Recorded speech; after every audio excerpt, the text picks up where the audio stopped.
Okay, yes. Yes, right here. This room.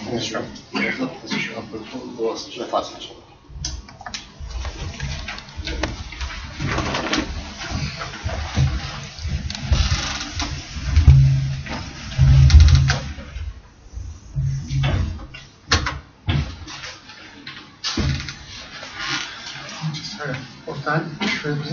We started session. Good morning, and thank you, our heroes, to come Friday morning.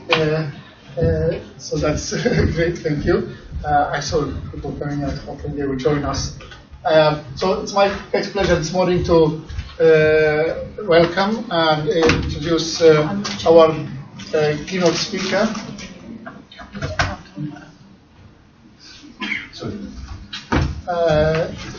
Scott Katsu, who joined us this morning, actually because he was abroad, so I was trying to convince him to have that keynote earlier day, but it wasn't possible. So, yes, Scott has over 15 years experience and has become a recognized standard development expert, primarily security standards and a number of international standardization organizations, including ETSI, ITU, ISO. In ETSI, Scott is and has been reporter for the Tetra security specification, the sort of guidance documents for effective security standards covering common criteria, risk analysis, and security requirement engineering. Because he has been also acted as expert on a large number of special task forces like Tetra, T-SPAN, EHELD, ATD, and many others. At the moment, he is the chairman of the ETSI Intelligent Transport System Security Group, and also for its counterpart in ISO, the Technical Committee 204.16.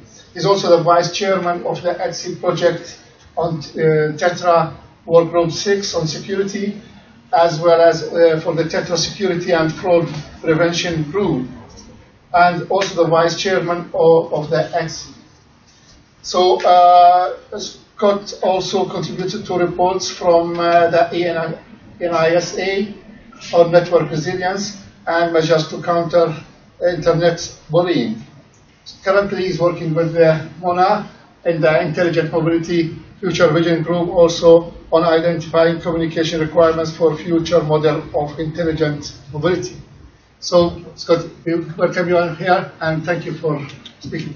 Please. Okay, thank you. Good morning. A couple of things. First, my accent's Scottish. I'm not going to translate it. And don't ask me about the vote because I don't live in Scotland. I don't have a vote. So what I'm going to talk about is smart city and why smart city is a really bad term, but why smart city is a really good opportunity.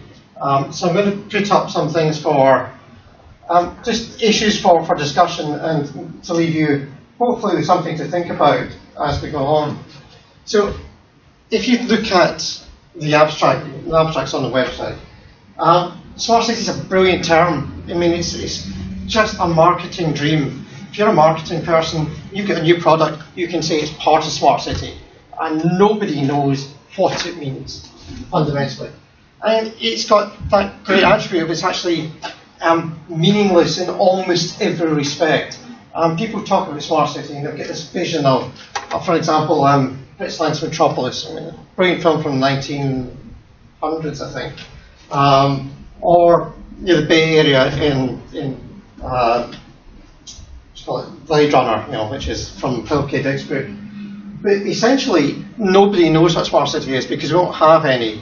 But the promises that they give you greater economic value, the greater data availability, greater involvement in citizens, you'll have a huge new nirvana-like infusion of goodwill and public spirit, which all sounds really great, and it's probably not. It probably won't be like that at all. So what I'm going to look at are some of the wider issues of what cities are all about, what architecture means, what smart city comes together. So what I aim to identify are some of the big issues and why you can't look at those big issues in isolation. You can't just look at transport, you can't just look at infrastructure, you can't just look at government. You've got to look at more together. Also look at the role of standards, the role of education. The important thing is the role of the out-of-the-box thinking and actually challenging your existing mindset.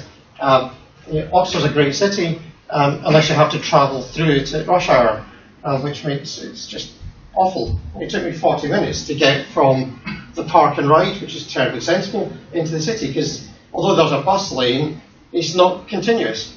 So you get part of the way, then you share traffic, share the road with other people. So you have to look way outside the box to make smart cities work. So just to give you a bit more of who I am, which you've kind of got the introduction. I do other things. I'm not just a standards expert. I occasionally do some development. I do some standards work. I sometimes write things, sometimes blog things. Blog being one of those things that you think you should do lots and lots. Actually, I don't. I do have a Twitter account which I look at, and occasionally do tweet if I'm doing an event like this. Something. I do other things. I'm a husband, I'm a father. I do triathlons, which are hard to believe if you actually look at my busy. In fact, one of the reasons I'm back in England for today is I'm doing an event tomorrow, which is really stupid. Because it was cancelled, then it was cancelled, then it was moved. So I'm going to be swimming in the Great Ouse, which is in Oxford's twin and much more important city of Cambridge, up there. So I'm also, as has been said, I'm a rapporteur on loads and loads of work items next and stuff. So let's start off with the hypothesis, which we'll try and prove. So smart city represents a significant rethinking of the role of ICT as part of the infrastructure of cities. Fundamentally, cities have grown up in the built-in infrastructure like provision of water, which has massively increased the health of nations. We've put distribution networks in for gas and electricity, and they've massively improved our comfort. So the next revolution is going to be ICT, open data, and those underlying infrastructures for open data to work alongside those fairly traditional infrastructures of gas, electricity, water, and the utilities to become the new utility for smart city. What you should end up is things like this. This should be prevented. And this isn't quite as bad as Oxford was this morning. It didn't seem very far away. You should certainly encourage more use of these because people know more about them, so you'll be able to use the public access networks. You'll be able to work for you even in a crowd, but at the end of the day, it's the individual that's the heart of smart city. Smart cities don't work with without individuals, but you have to work as a group, you have to work together. This is kind of underpinning a lot of it. And what you end up with is rethinking cities as geocities or smart cities to go forward. So if you set the tone, I use this slide quite a lot. Real knowledge is that to know the extent one's ignorance, put forward by Confucius several years ago. Essentially what he means is that unless you know what you're trying to do, you'll never achieve it.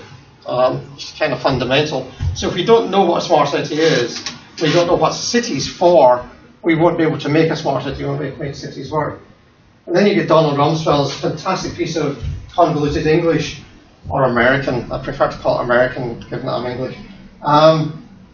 As we know, there are no knowns, and there's things, those are the things we know, there's things that we know that we don't know, and there's things that we don't know that we don't know.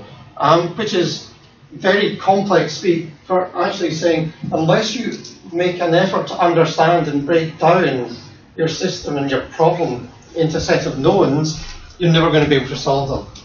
And ultimately, the final quote is from Confucius, he referred to his tools must first sharpen, or perfect his work must first sharpen his tools.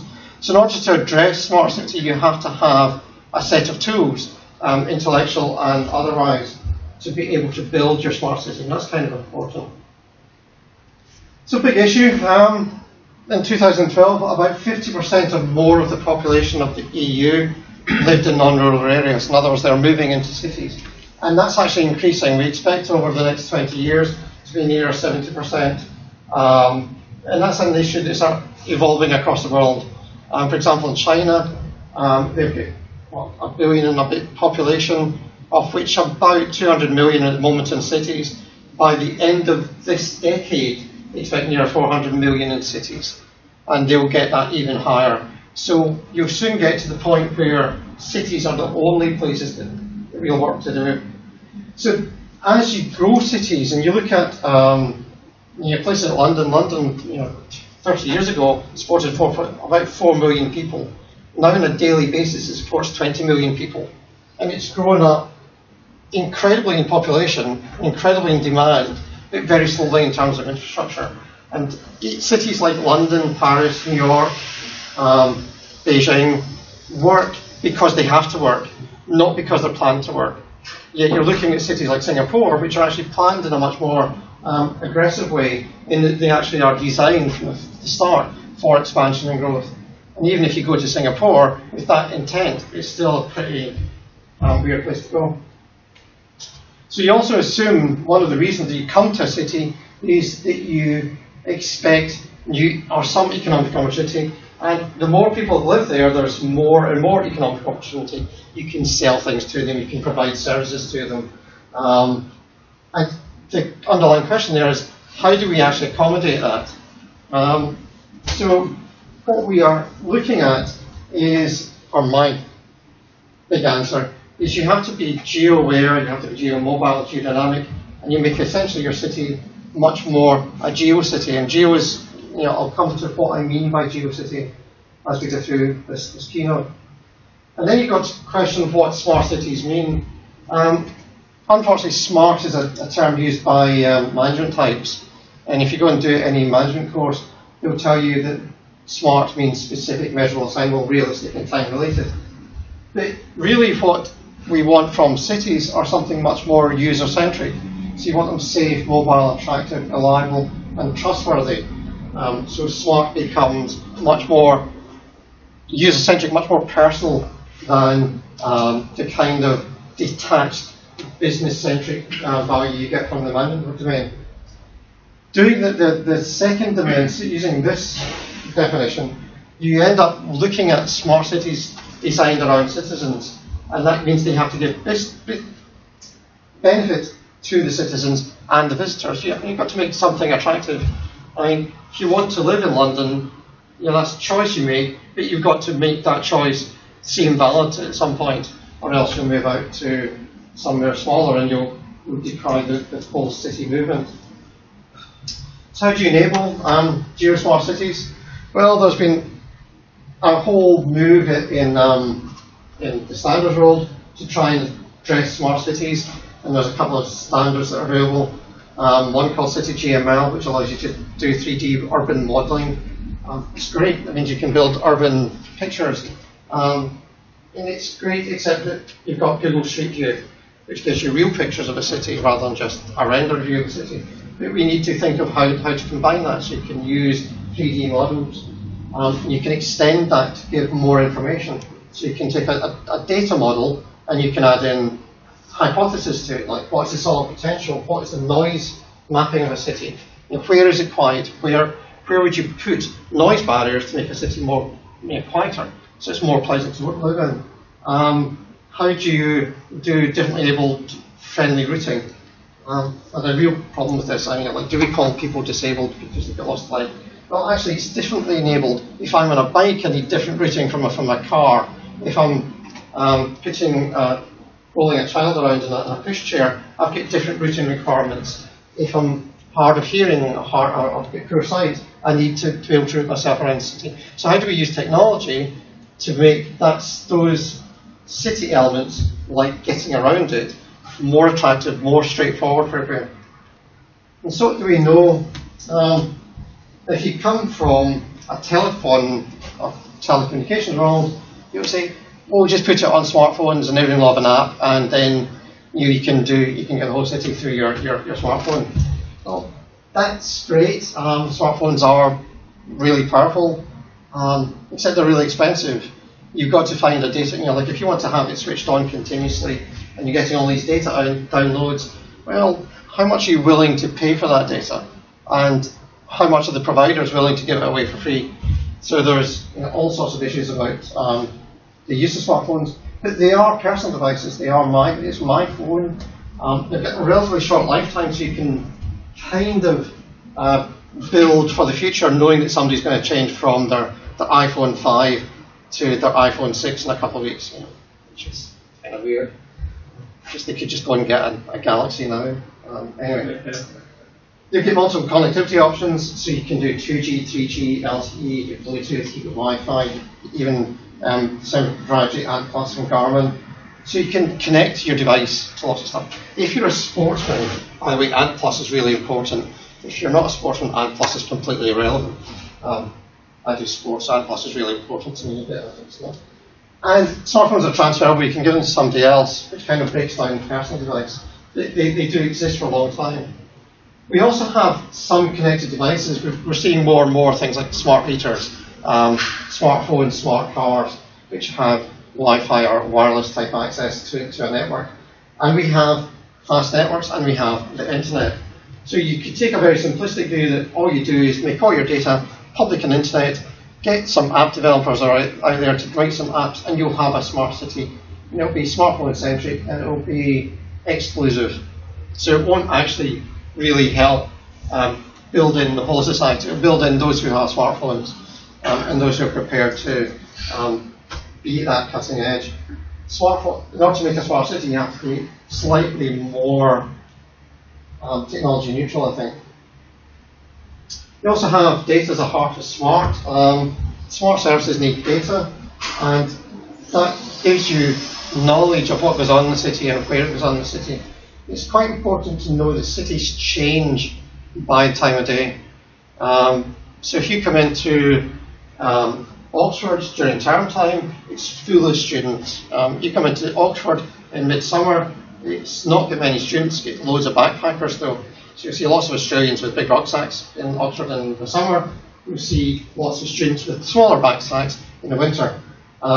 You'll see it as a centre of art, a centre of education. You'll see a centre of industry. You've got a big, huge car manufacturing plant just outside Oxford.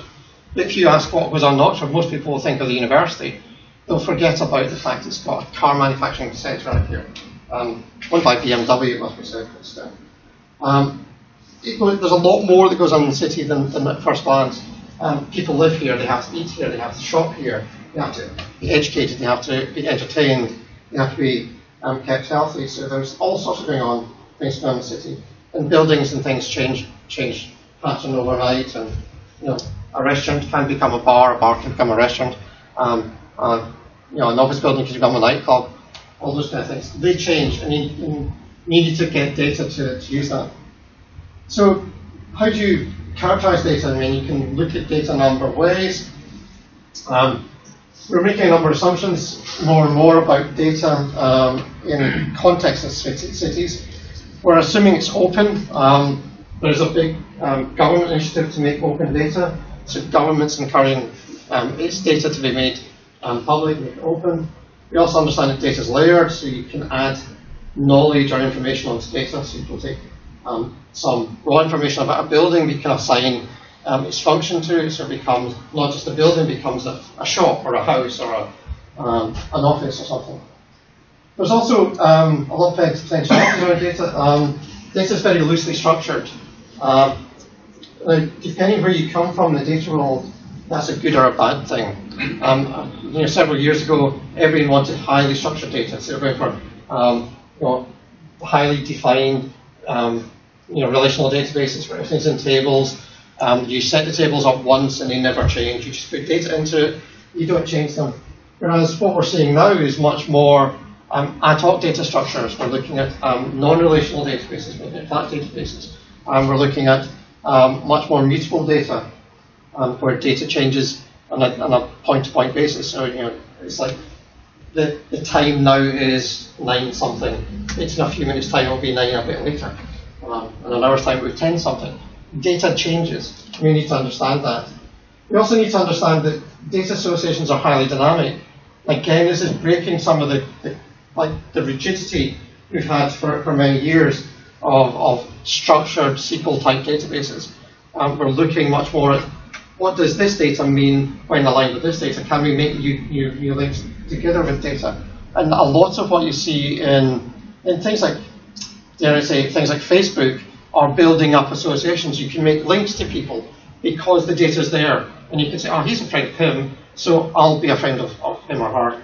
And you get, you expand your data knowledge, you expand how you use that data, and that data has never been designed like that.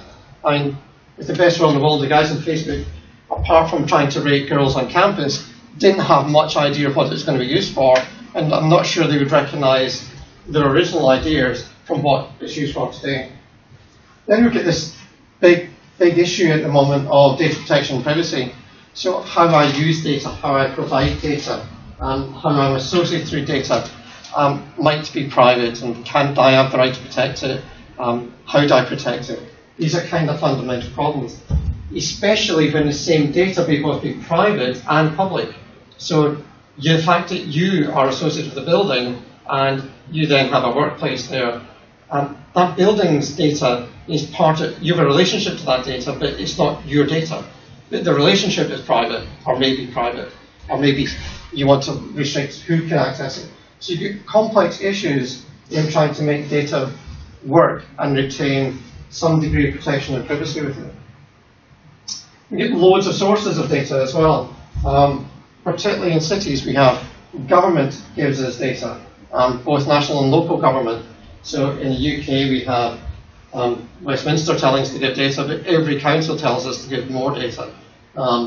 They give data to us, we give data to them, and we often give the same data several times to different parts of the same government, if you think of those autonomous government. We also have transport operators, transport users give us data. We're more and more looking at things like crowdsourcing for transport users. There's a lot of apps, dare I say, out there already that encourage users to give feedback on how a bus service or train service, an underground service is working, and then use that alongside the official data to give a picture of how effective that transport network is. So it's useful to know before you go to the station how busy the station is. Are you likely to get on that train? Doesn't make any difference actually. At the end of the day, you're going to go down to the station anyway. You're going to cram yourself onto the train. But if we could use that data more effectively to better supply our transport network, we could do more. We also have advertisers. They give us data, geographic and non-geographic. And we also have notifiers. There's a geographic announcements that become very local. So you notify the fact this bus stop happens to be right next to a library or something else. You can use that data, and all that data comes together. We also have ITS. ITS is one of my bugbears at the moment. For a long time I've spent as chairman of the security group in ITS in standards, and I became very disillusioned with it because it didn't seem to go very far. You get data all over the place.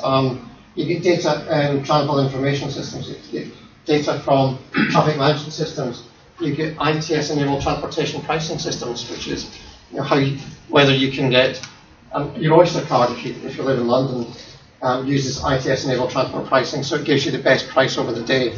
So the more travel journeys you make, the lower the effective cost comes, because it uses knowledge of how you're traveling to do that for you.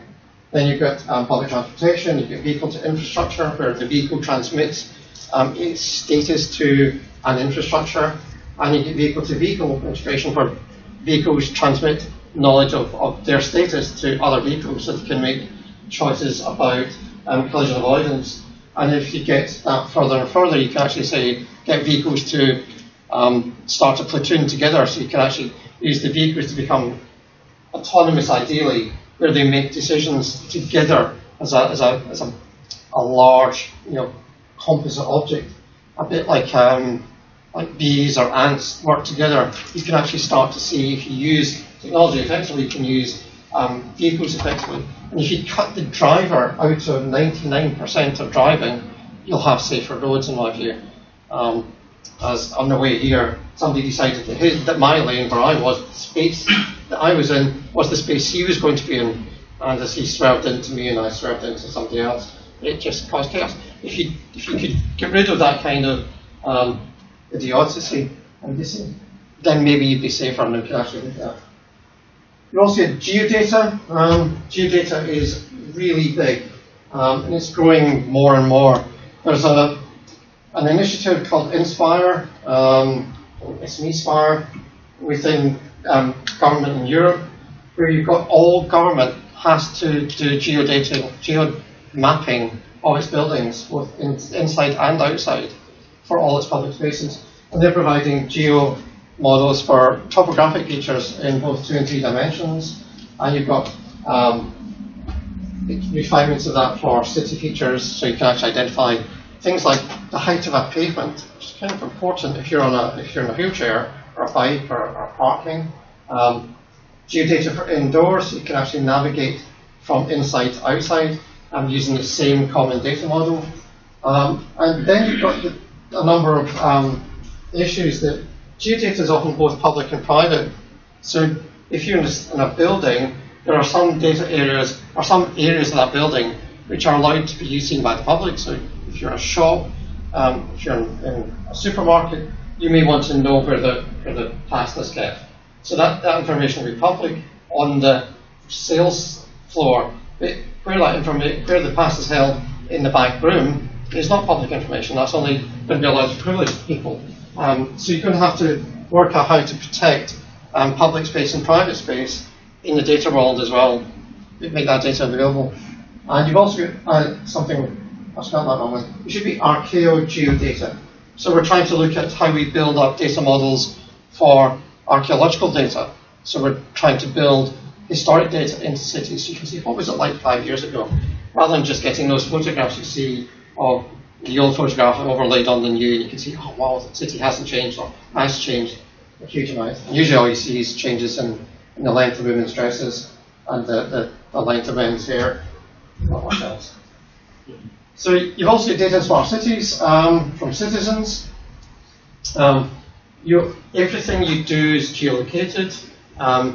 You do something in a location, generally, like you go to school, you go to a swimming pool, you go to an office, you go to a shop. And even if it's not, the activity is not geolocated, it's also maybe virtually located. So even if you're shopping online, you're still shopping at a virtual address somewhere. So everything you do happens somewhere, and you have to navigate, and you need to be able to work out how to get to your activity, and you have to give assurance that you can, once you get there, you can get access to it. And those are kind of the big issues we need to look at. We also need to look at economic value. So economic value for open data is not often determined by the original data provider. And this changes its nature.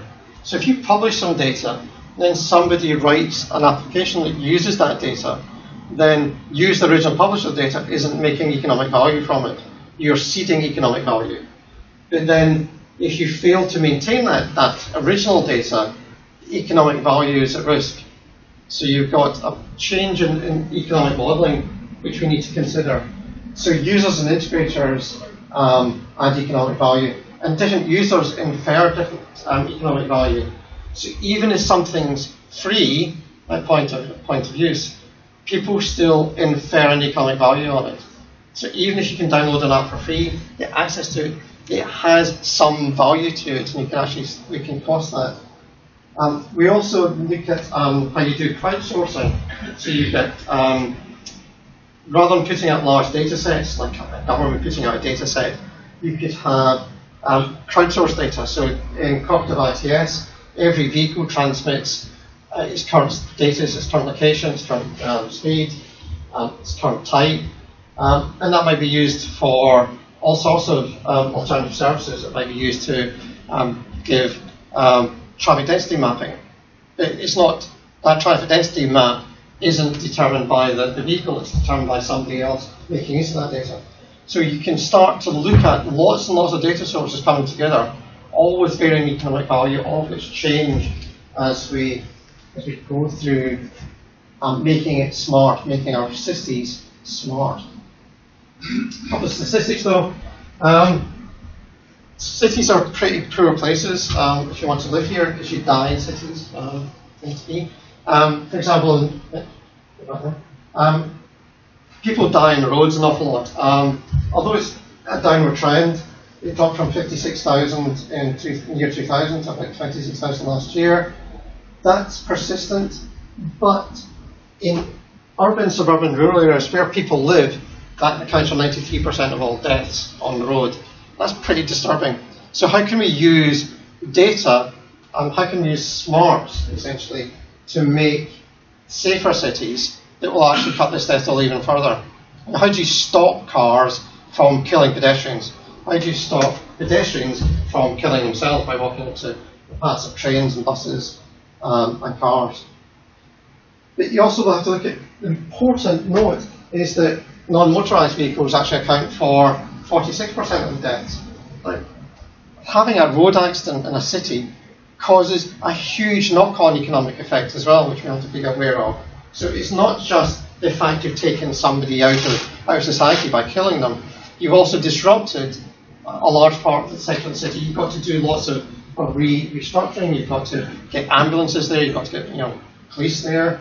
So there's a big issue of if you can use data to improve this, then maybe we can start to look at a smart city actually having a net benefit. It gives us a safer place to live, and therefore we trust it more, and we can get a plus. We also have to be aware that people are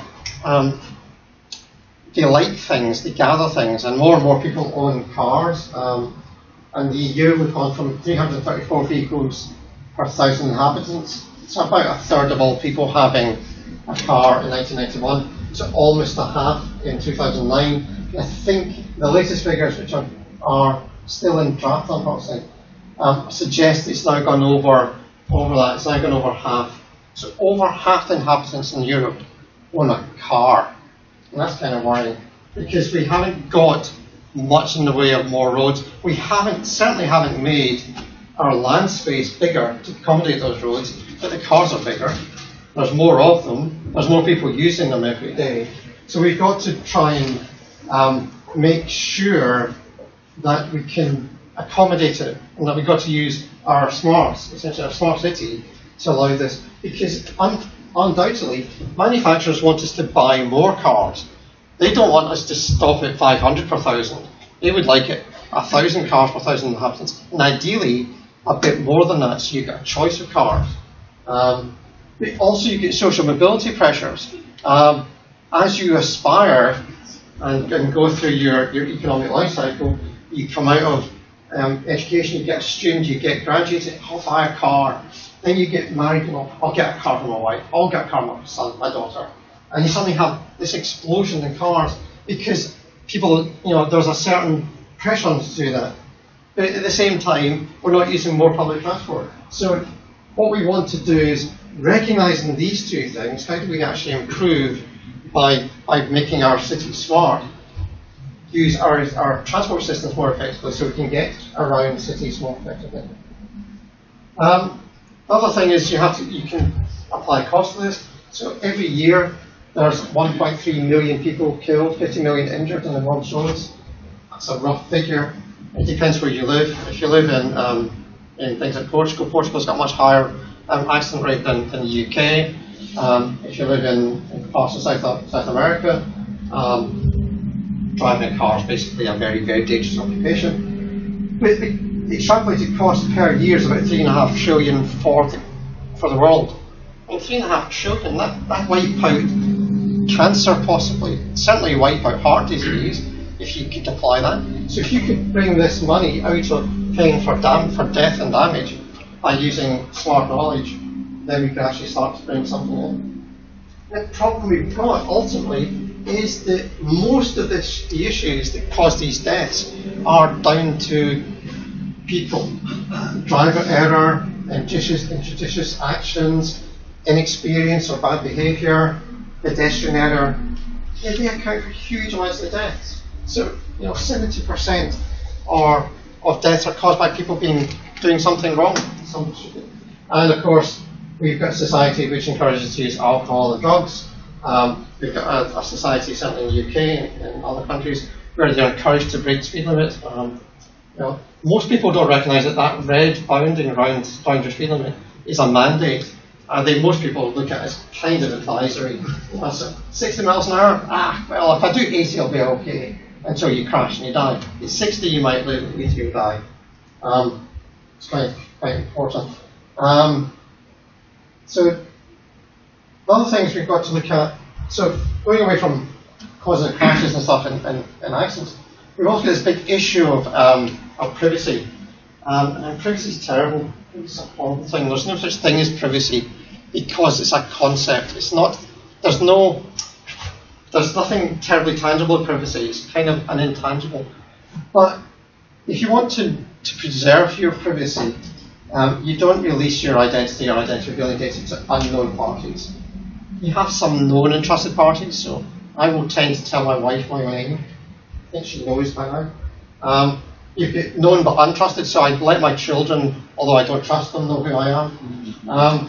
But there are limitations to service. So, for example, you go and download something from the Apple's iTunes store or from the Google Play Store. It says, if you don't release all this data, you don't get to use the app. Well, I want to use the app, I don't want to release my data. And partly that's down to bad programming. But if you do release the data, how do you limit its use through consent? And if you look at the terms and conditions of people like Google and Apple, they've got 50 or 60 pages of privacy terms and conditions. Are you really going to read it to play Angry Birds on your phone? I kind of doubt it. But if you don't read it and you get found out, and somebody used your data back against you, you may not be in the clear. Although recent case law, must be said, has kind of sided in it. Is it reasonable to read 50 pages of terms and conditions before you say something? It should be clear how you do this. And this is something we need to build into making cities smart and trustworthy, because we've got to be much more careful about how we do this. So it's a societal thing. But ultimately, if you look at behavior and people, person exhibits behavior takes place at locations, consider actions that happen at a particular time, and behavior can determine a person. So what we need to try and do is people can see you doing things in a particular place. What we want to do is minimize the likelihood of them actually identifying an individual. And you can start looking at this as models and ontologies. You get strong assertions of person to behavior, you weaken the assertion of behavior to person, and you apply some technology protection. The other thing you've got to do with making cities trusted is you've got to understand what trust means. So if you look at building trust in other people and in corporations, you develop that over time, and it's the analysis of reactions, contributions to the way you interact. And what we tend to do very badly in the technology world is we don't allow time. We don't allow relations to develop. You have a binary condition. I've accepted, therefore you have everything. And it doesn't allow natural human type trust to develop, because it requires observation, it requires context. You're trusting party in context X doesn't mean you trust party A in context Y. So, for example, I might trust somebody to play tennis doubles with, but I wouldn't trust them to recommend, a financial service or financial advisor, because they're a tennis player. They're not a financial advisor. They might be a financial advisor, but I trust them in tennis, not in finance. So you can develop a trust architecture, which you have to develop in multiple viewpoints. These are things we have to build into smart cities. So you have to identify trust in users, trust in content. You have to look at how you build virtual communities. The current understanding in law is there's a core somewhere that centralizes all your trust. Well, that's not going to work. I don't have only one entity that I ever interact with on a day-to-day basis. So that kind of doesn't work. And then you've got the rules by the regulation. So regulation for privacy control assumes data controllers, data processors, data subjects, and the data controllers and the data processors are in the core. And that's okay if you know you're dealing with the core. But if you're dealing with an ad hoc, sort of virtualized network of individuals, that doesn't happen. It just doesn't come that way.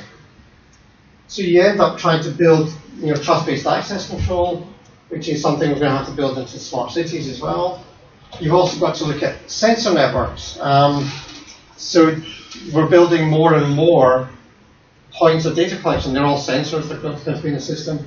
So we're going to be using those as devices giving us data. So is the data we're getting realistic? Can we use people as data sources? It's particularly not just for what they've done, but their opinions, because trust is based on opinion. So I might trust somebody because they support Man United. Can't imagine why. But I might trust somebody more if they support Liverpool Football Club.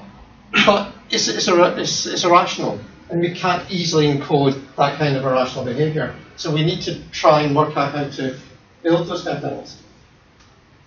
You also look at travel and privacy. Like the reason for travel is often personal. You move around for personal reasons. You don't really want everyone to see why you're doing a piece of travel or doing a piece of travel. And often your viewpoint is too low as a traveller to see the right path. And that's something we need to look at as well. We can attack data. Look at what happens when data sources removed. What happens? And this is particularly going to become important when you look at data as the root of economic activity. So if you take away a data source, or how much economic activity are you taking away? How much data can be missing for the system? These are things we've got to ask before we can start providing smart cities. We also get terminology problems. As a security expert, I'm often asked to provide proof of integrity. But if I go and do that as a security expert, I'll do a crypto check, someone will do, it'll work, and I can prove that a piece of data hasn't been corrupted. Great, it doesn't work for humans because humans don't understand integrity in that form. They understand integrity much more as a behavioural aspect, not a technical aspect. So we need to try and resolve some of our terminology issues. We also have to look at ethics. Because as we move towards a smart city and more devices, we're developing more and more machine systems that start to act autonomously. And as they start to act autonomously, they begin to look more and more like human behavior, human things. So if we're expecting them to act in a human-like way, are we expecting the same kind of ethical framework that we expect of our current human beings? So you need to look at that. Sorry,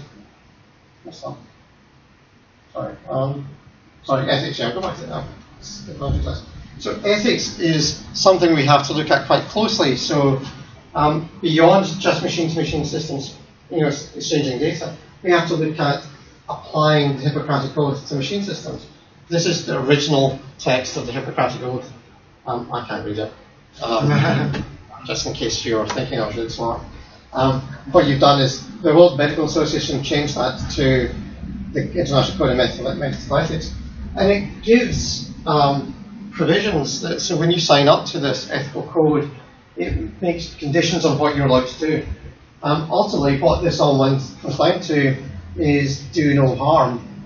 So, and it shouldn't just apply to the medicine world or telemedicine world, it has to apply for ICT systems. So we've got to look at our smart cities and all these data sources, all these interactions we're going to have.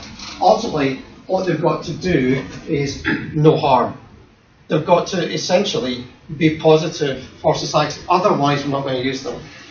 The problem we have is that in a smart city, where's the home of ethics?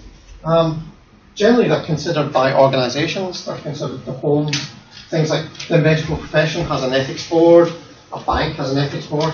You might not believe that, they do have ethics boards. Retail stores and groups have ethical stores. So where's the ethical home of a concept like smart city? How do we know that the smart cities are operating ethically? If it's not operating ethically, who can we go to and complain about it? So we need to try and resolve some of these kind of issues. And ultimately, one of the problems we have is that in modelling systems, we are really bad, technologists are really bad at it. They tend to put users outside the systems because users are really difficult to model. So for simplicity, we always put them outside the model.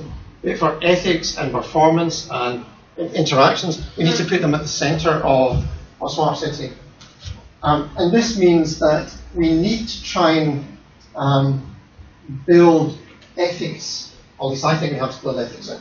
So if you look at telemedicine, every time you go to a doctor takes a record of what you've been there, how he's diagnosed you, how much time he spent with you, what he prescribed to you. And there's a record there, and he's accountable for that record over time.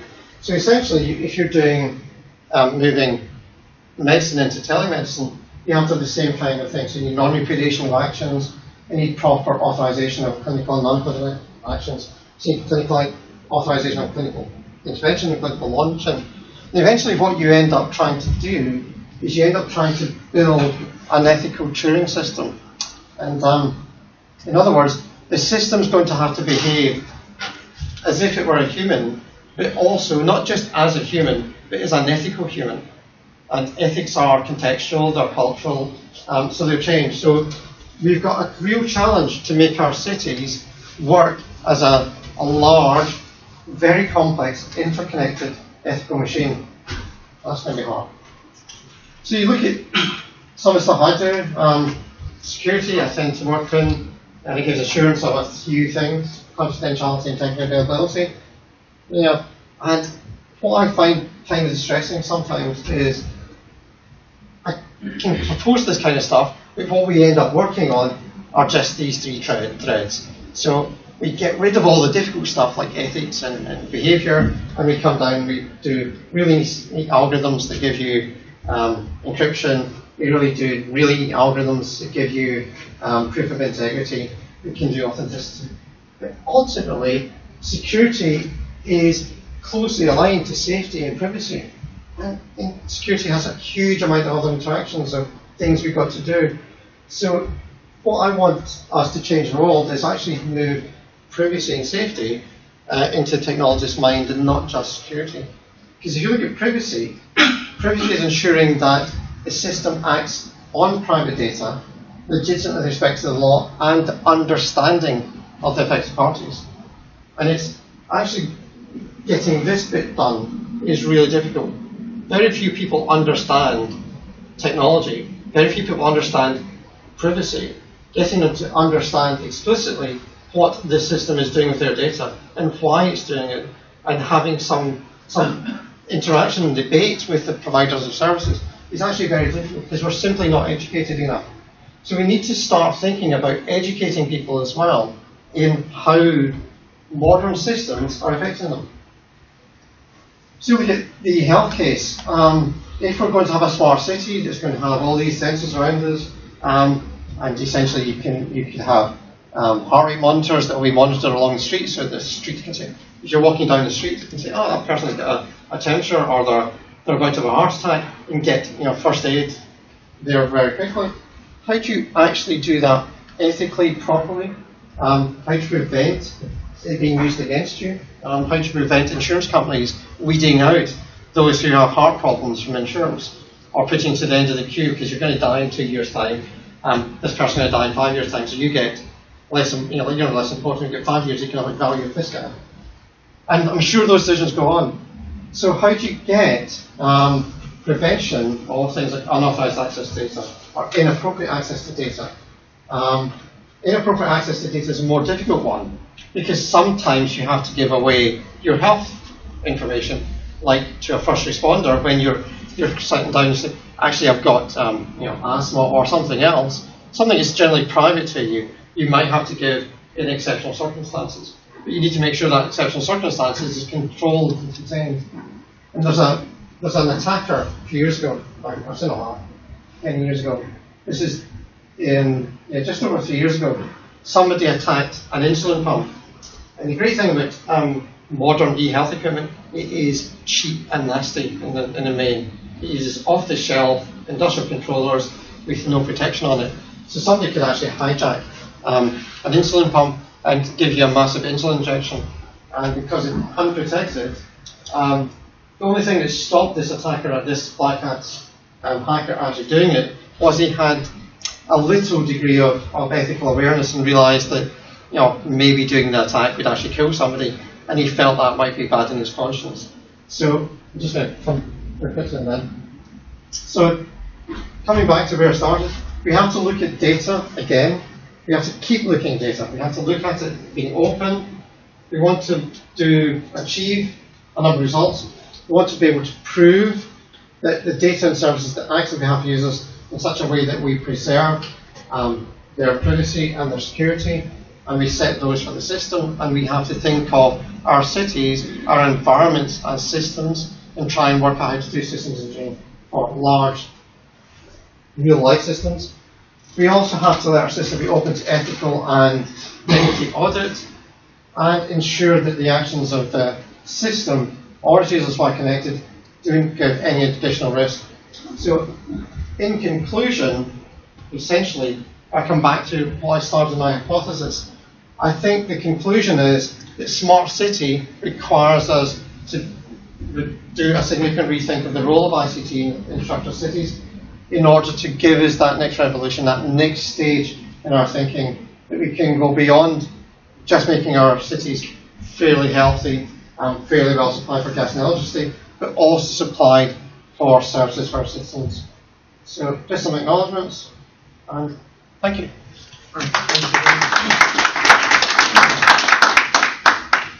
Well, thank you very much for the very thorough thinking through this. We heard a lot about smart cities, but I think that this is a really focused and concentrated kind of lot of things to think about. So, questions? Yeah? Yeah, so you touched upon a lot of really challenging questions. Yes. And you also mentioned a little bit about having one sort of Turing machine to solve it all. Isn't one a comment to that or a question? What is your thinking of having competitiveness? Like you have BT versus Vodafone, and if BT does something bad, actually everyone would move to Vodafone, and the competitiveness would actually help saving privacy. So what is your thinking around that? I think competitiveness is an advantage to privacy, because people will have to start thinking about competing for real people on an ethical and privacy basis. So if I believed that, say, Vodafone was more protective of my privacy than BT, I may choose to go for BT or Vodafone over BT. Similarly, I make choices whether of which social networking I use. Do I use Facebook versus LinkedIn? And part of that is down to how much privacy I think is afforded by each. And if we didn't have competition, we wouldn't have smart city. But you have to make sure that competition works properly. And I think what we can do is, if we push forward the research and thinking into things like ethical Turing machines, and people start to think about that wider context, then we can start to get competitive improvements in privacy and ethical behaviour. But at the moment, they're not thinking about that. They're thinking much more about purely economic competition, not about ethical competition or about privacy competition. So I think if you can go that way, I'll be very happy. Questions? I'll just comment in supporting to your idea of what is smart city. To me, it's a nice place to live in, make it more comfortable to live in, and more healthy to live in. And so that is beyond the technology and beyond as well the city itself, because the question is, if everybody's going to live in the city, what happened to the rural area? And another question is, if the rural area are smart, would we really travel to the city? If we really are successful in building smart environment where it's easy to travel, and that's not easy in respect of lower stress, which is because interruptions happens. And I was last month I had 2 train trips and I had 2 suicides. So you cannot avoid people throwing themselves in front of a train. So if we achieve the kind of transport where even if disruption happens, then you know what you're going to do easily with not too much stress. And if we think about healthy environment in terms not only city but regions and connected regions, then maybe we can overcome the idea of let's move to the city. Yeah, to some extent. I mean, there's other advantages of cities, like the huge concentration of markets and peoples and social behaviour, centres for art and culture. But the technology basis of a smart city applies to any gathering of any size, from a single household to like a farming community or anything else. It allows people to share and interact better with their environment. The biggest economic gain will be seen in cities, because that's where the most congestion is, that's where the most health problems are. You're right, I mean, people will still, making a city smart will not stop people being depressed and throwing themselves into the drains. It will not stop people being unwell. But what we need to do is try and build this is where smart cities moves away from technology towards its much more cultural and contextual and abstract view of what do we want from our society. And what we need to do is not think, I haven't said this much in the presentation, well, I didn't say in words in the slides, but essentially what we're moving from, I'm conjecturing, proposing, is that rather than just smart city, it's smart city as a component of a smarter society. Because if we can actually get people to use, have more trust in their environment, then that whole society becomes better. And the city benefits, but society is ultimately the biggest beneficiary. And then the individuals within that society become more able to use their knowledge. So cities are great, fantastic concentrations of possibility.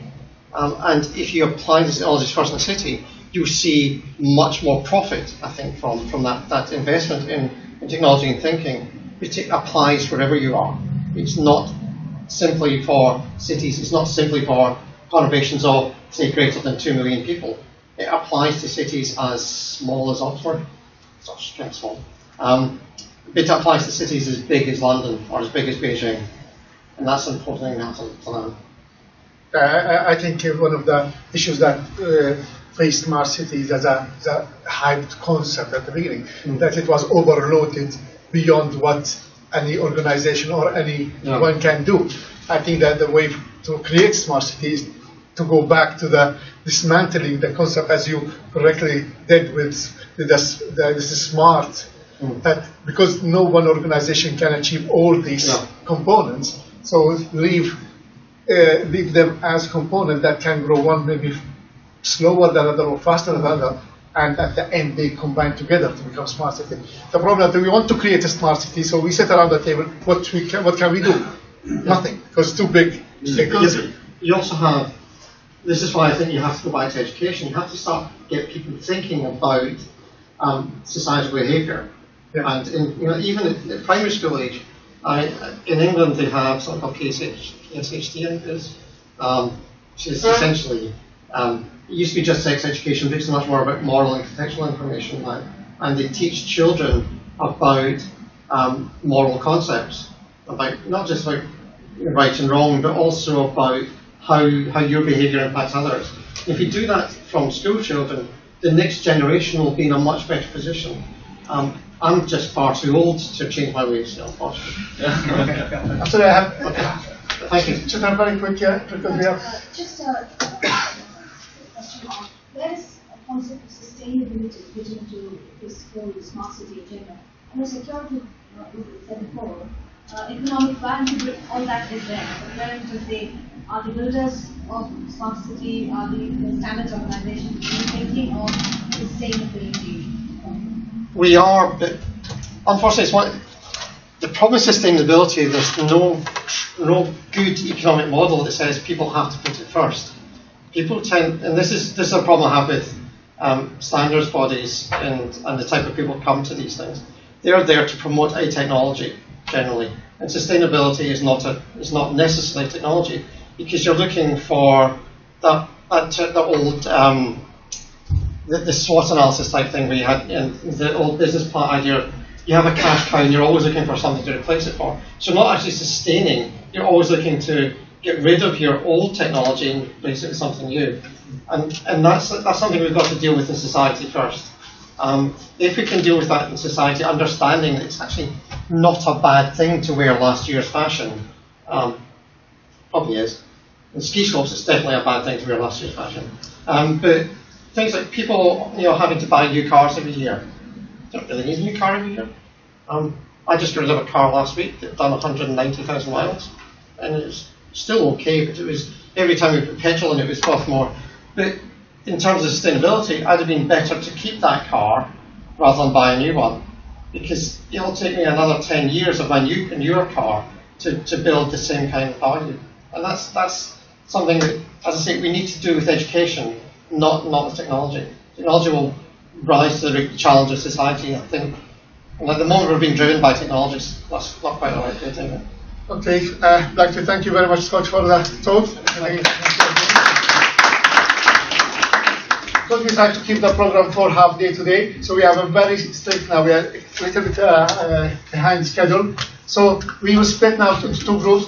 We kept the coffee break just after the first session. So again, the same system. Please, people who want to go to session A can go in the other room. Let's go now. Others stay here, and let's start the session within 5 minutes, please. Okay? Thank you. Good morning, Mr. Weber. You'll be chairing this session now? You'll be chairing session. I'm chairing session at 11:30. Oh, that's fine. So we give you a busy morning. Okay, see you on that couple of days. Yeah. Is he the one you want to do?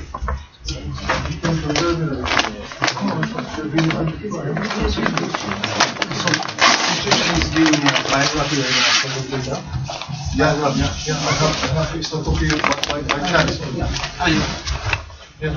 This way. I'm general. Yeah, there's a big one here. No. There's a big one here. Get them. Room A. Room A, yeah. Yeah, there's one there. Yeah, well, thank you.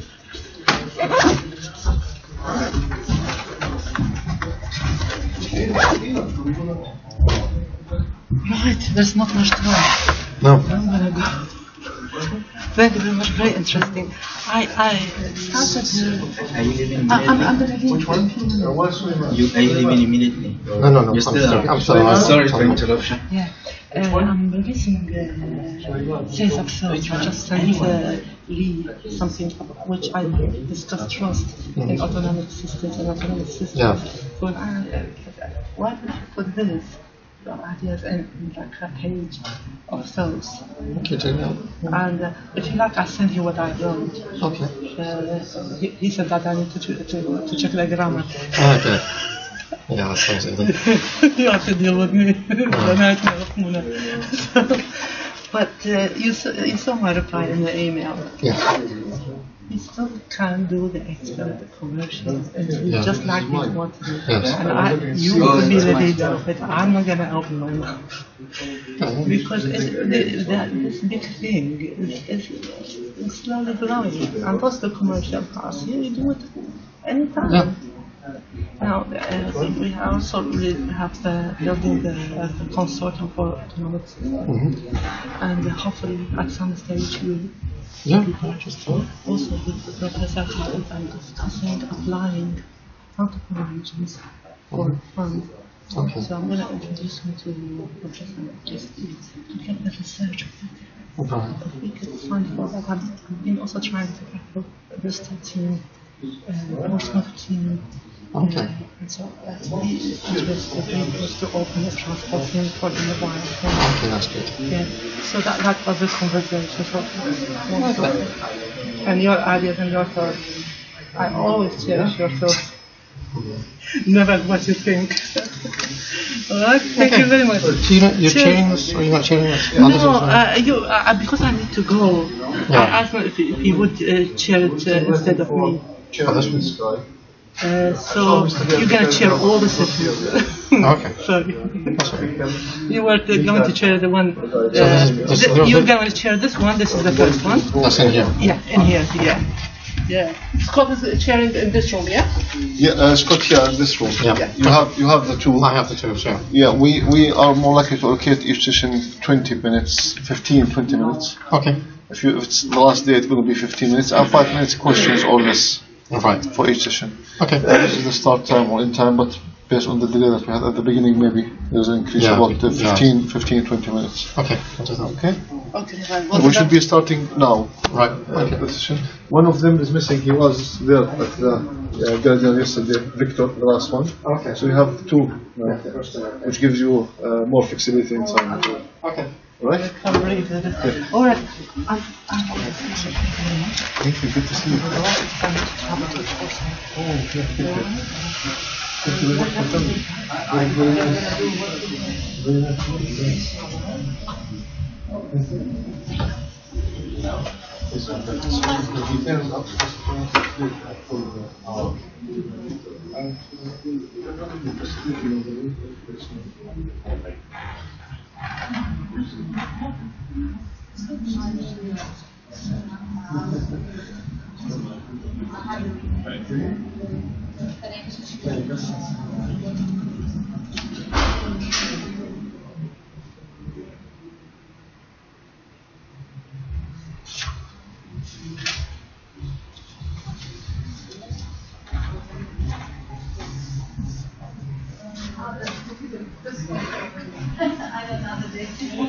You seem to be very much, but it actually was meaning.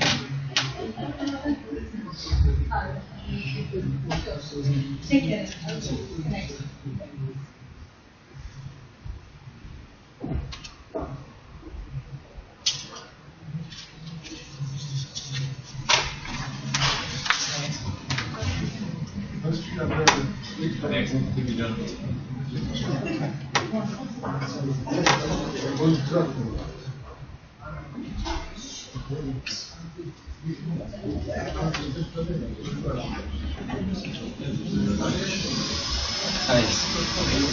I was asking whether you were living in it because I wanted to find out something after going to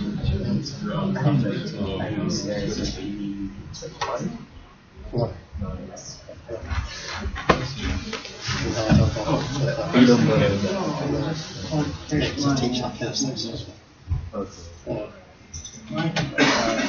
You're speaking first. I will be the last. Yes. I just did the examination actually in June and I passed. So there's this endorsement process. Yeah. We actually got trained by a consultant in Belfast. They are trained us from E7. 4 of us took the exam, 4 of us passed. That's like So started earlier. I waited to him for the endorsement, but I think he might be in vacation. Yeah. So when he was speaking, it just occurred to me that it might be.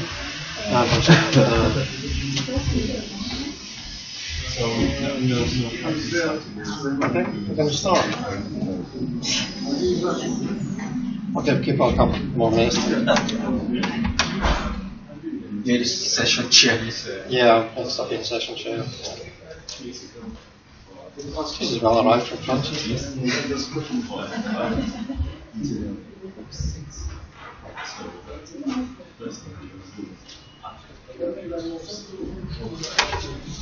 Okay.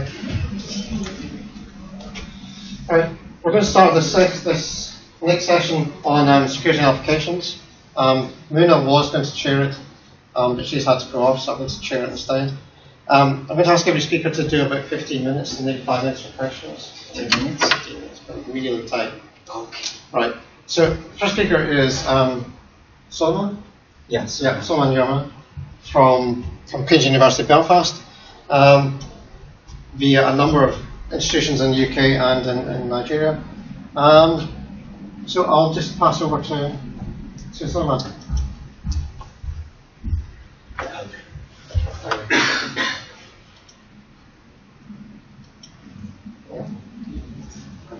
So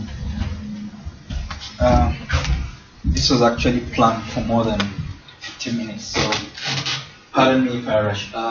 So the title is Android Malware Detection Using Parallel Machine Learning Classifiers. I'm a research fellow at the Center for Secure Information Technologies, Queen's University, Belfast. Collaborators on this is my research director, Shakir Cesar, and Dr. Igor Mutik, who is a senior principal research architect at McAfee Labs, now Intel Security. So,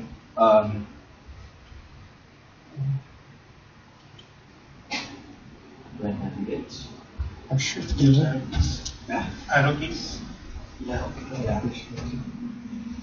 So the outline of the talk is background. I'll talk about app analysis tool that's behind this work, machine learning models that are investigated, experimental study that's been published in the paper, and results of those studies and some conclusions. Now, there has been an increase in Android malware in recent times because of its popularity. The first one was observed in the wild in 2010 as a simple Trojan. Prior to that, we had malware in the zoo. In the zoo means in the lab. In the wild means in real life. So it was a simple fake player, which was easy to analyze. You could see the malicious functionality. But by mid-2011, we then had families like Droid, Kung Fu, and AnswerBot, which were sophisticated. They employ things like obfuscation of code, encryption of part of the malicious payload, loading malicious payload at runtime, and also encryption of communication with remote servers. So that represented a level of sophistication. So basically, this is just to reinforce how the popularity of Android. You have 1.3 million apps in the official market, 50 billion downloads today. As at October 2013, we had 25 billion. So that has doubled since October 2013. In the month of August alone, 50,000 apps were uploaded into Google Play Market. So that gives you an average of about 1,000 to 1,500 apps a day. The source of that information is AppBrain. Now, talking about the prevalence of malware, as I mentioned before, the first that was observed in the wild was in 2010. So between 2010 and 2011, you can see here that there was a massive increase from mid-2011 to the end of 2011. So this is actually from the Android Malware Genome Project, which is managed by the North Carolina State University. They collected samples of malware family and they analyzed it, and they have a very good publication which is called Dissecting Android Malware, which is well cited. So this is a cumulative study just to show you how there's been a massive increase in malware families. And the sophistication here, Droid, Kung Fu, and AnswerBot started from around the middle of 2011. Now, McAfee threat reports second quarter of 2013 also showed massive increase in number of samples that were found in the wild, now into the thousands. So unlike the other graph, this is not cumulative. So you can see second quarter of 2013, about roughly 17,000 malware samples were discovered in the wild.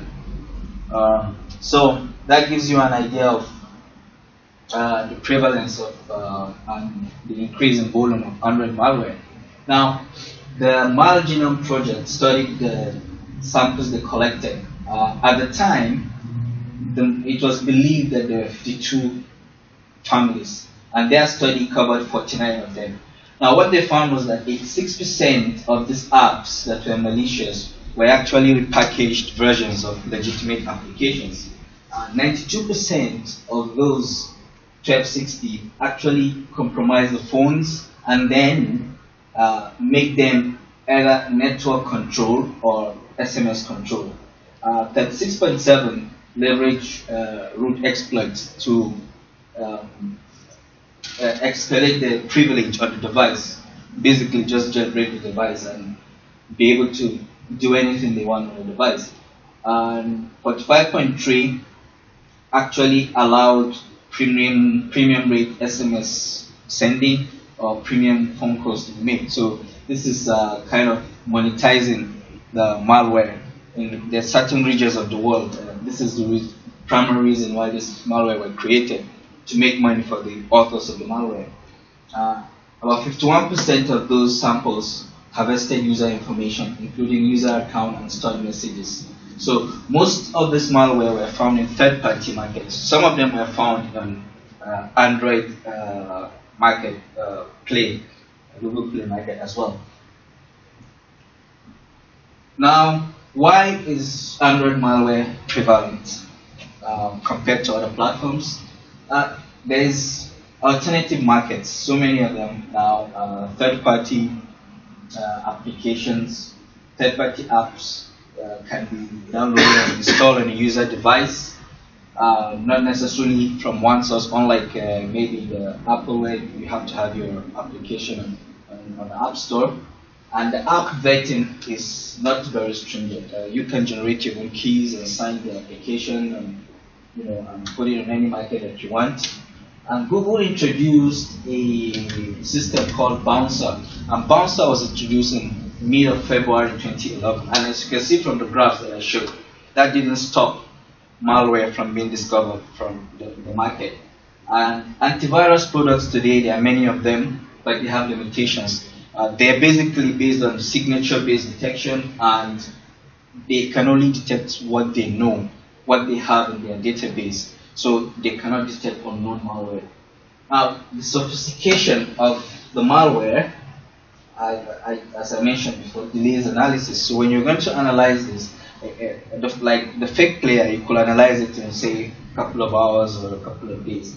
But as the malware becomes more sophisticated, some analysts report taking up to 1 week to fully analyze the functionality of the malware and understand what it does, because of those things I mentioned at the beginning, the obfuscation, encryption, and so on and so forth. So another finding is that malware could remain undetected in the wild for up to 3 months. So this was an average that was cited in a very popular paper called Reducing the Window of for Android malware. You got to catch them all. That's the name of the paper. But our own findings actually showed that it's possible for it to exist for longer than 3 months before being discovered. So I'll show you work that has been done at CSIT, which involves actually analyzing third-party markets. Why third-party markets? Because it's very, very difficult to crawl the Google Play market.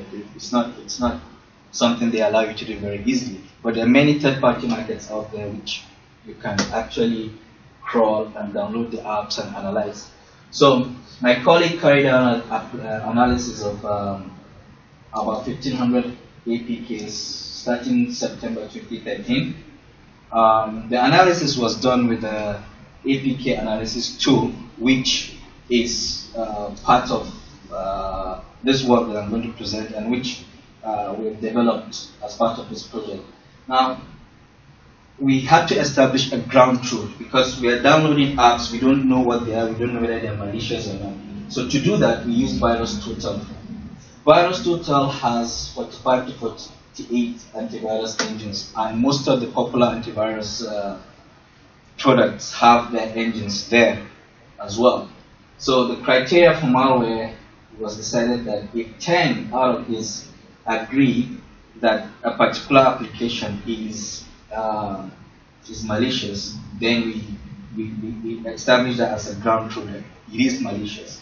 So what was interesting was that our tool is based on machine learning classification.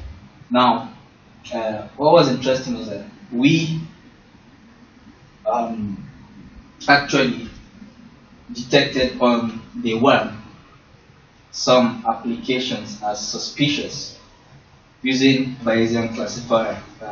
The engine in the analysis tool is actually based on Bayesian classification. But at that time, those apps were either not found in VirusTotal or none of the engines could detect it. Now, 3 months later, my colleague sampled from BT again, and still nothing. But after 6 months, we then found an agreement with a lot of the engines saying that these particular apps were malicious. So you see, it took 6 months for there to be a general consensus of maliciousness. Whereas the method where we are applying machine learning detection could detect that as suspicious immediately, although at the time we kept it aside as a possible false positive anyway. So now back to my work. So generally, our proposed detection approach is proactive scanning before installation. So we use static analysis. And why static analysis? Because it's quicker than dynamic analysis, where you have to run the code for some certain amount of time and observe the behavior.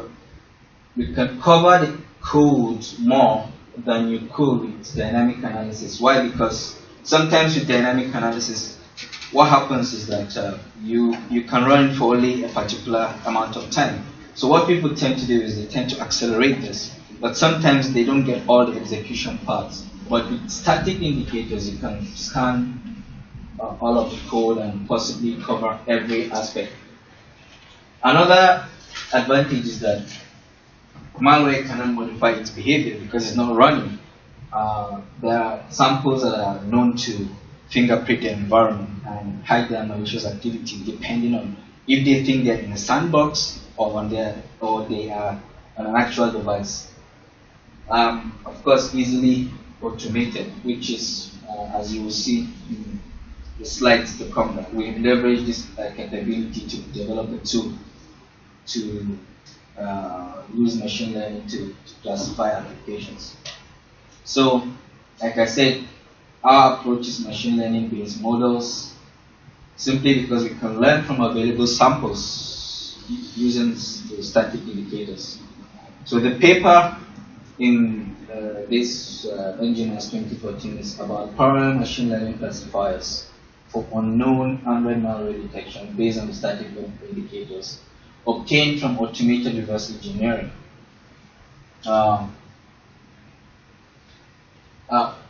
Now, an APK is what is known as an Android package basically, which is the file that contains the components that are installed on the device. So we have it's made up of a manifest file, the executable, and other folders. Now it is from these areas that we extract the features that we use for profiling an application and for also training machine learning algorithms, and then using trained models now in our APK analysis tool. So this is a diagrammatic illustration of the APK analysis tool that we have, which we use for classification as well as for extracting features for the training for the machine learning algorithms. So basically how it works is that it does automated reverse engineering by extracting from an APK or a set of APKs the various components. Now we have the manifest file, which is binary, but then has to be converted into a readable form to be useful. And then we have the executable, which has to be disassembled. So this disassembly process produces Smiley files. Now Smiley is a disassembly language. It's an assembly language which is produced by a tool called Smiley. So by looking into that code, we are able to get a profile of an application. So this whole process is the automation reverse engineering. And then we also look at other subfolders in the APK and the text manifest files. So what we extract from these three areas are the API related features. For example, if you need to, when you're developing your application, you have to use the APIs provided by the Android framework. For example, telephony manager. If you want to get the device identity, or subscriber identity or device identity, you have to use a telephony manager. And if you want to send SMS, you have to use SMS manager, and so on and so forth. Now we also look for commands, and this is related to things like rootkits, privilege escalation. Because when the malware tries to root a device or tries to use a root exploit, you find that it has to employ some of the Linux commands. And since Android is basically a flavor of Linux, so we can easily get some features that are related to commands on Linux commands. And then third category are the permissions from the manifest files. So with this, we have a total of 179 features extracted from an app by the APK analysis tool. So those from API calls and commands are 54, and the permissions are 125, standard Android permissions. Now, the APK analysis tool I've been talking about, this is an example of the profile of a sample from the AntServerbot family. Now, the verdict of the classifier is that it is suspicious with a high probability. And the reason why it's a probability figure is because it's Bayesian classification that's in the engine. Now, if you look at that, you find the requested permissions. There are 18 of them. And then you find some of the features that, when you look at about broadcast, that's actually meant to suppress certain notifications. And when you look at things like, for example, get package manager, dex class loader, that allows you to load classes from another application or from the jar file or an embedded malicious code which could have been disguised. So there's a profile of a sample from Plankton family as well. So you can see number of permissions that are requested. Here, read your phone states, read your contacts, receive SMS. This also about broadcast feature, the class loader, which is for runtime loading of malicious activity. So our tool detects that as suspicious with 0.996 probability. Now, this is another one, which is a family, for a sample from ASRoot's family, also showing that it's suspicious. So you can see that it has detected certain Linux commands. So this tells you basically this is a rootkit. Now, interestingly, I've analyzed the NGMAST app. What we have here says it is benign with 0.9% probability. So you can see the kind of permissions being requested and the kind of features that are detected there. At a glance, you can tell that it's safe to download the NGMAST app and I thought it's 99% suspicious. No, it's benign. 99% benign. Okay. So that's the way the tool works. So the machine learning models for this particular work that we looked at were 5 of them, and the idea is to combine them in parallel and then use some combination functions to see if we can get higher accuracy. Most of the work that is related to machine learning in Android malware detection. Usually what people do is they look at the individual performances and they try to say which one is the best performing algorithm. Even part of my previous work was based on comparing several algorithms. And I thought of combining them in a way whereby you have each constituent classifier being different. So you have a diversity. We have parallel classification where you have homogeneous classifiers. For example, your random forest is a forest of decision trees. But in this case, I'm trying to look at combining different classifiers.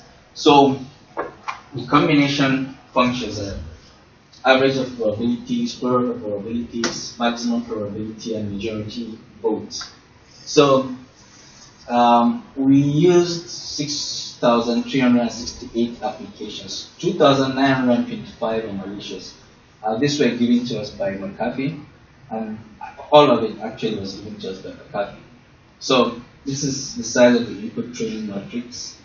We evaluate using tenfold cross-validation approach, and we calculate this matrix, common metrics we look for in machine learning. So this is just graphical illustration of the same thing. So one thing I would like to point out is that as a side benefit is that when you have rule-based classifiers, you can actually get more interpretable outputs. For example, the tool that I just showed you talked about probability, but it doesn't actually tell you which rules, which features triggered the detection as suspicious or benign. But when you use rule-based classifiers, you'll be able to see that actually.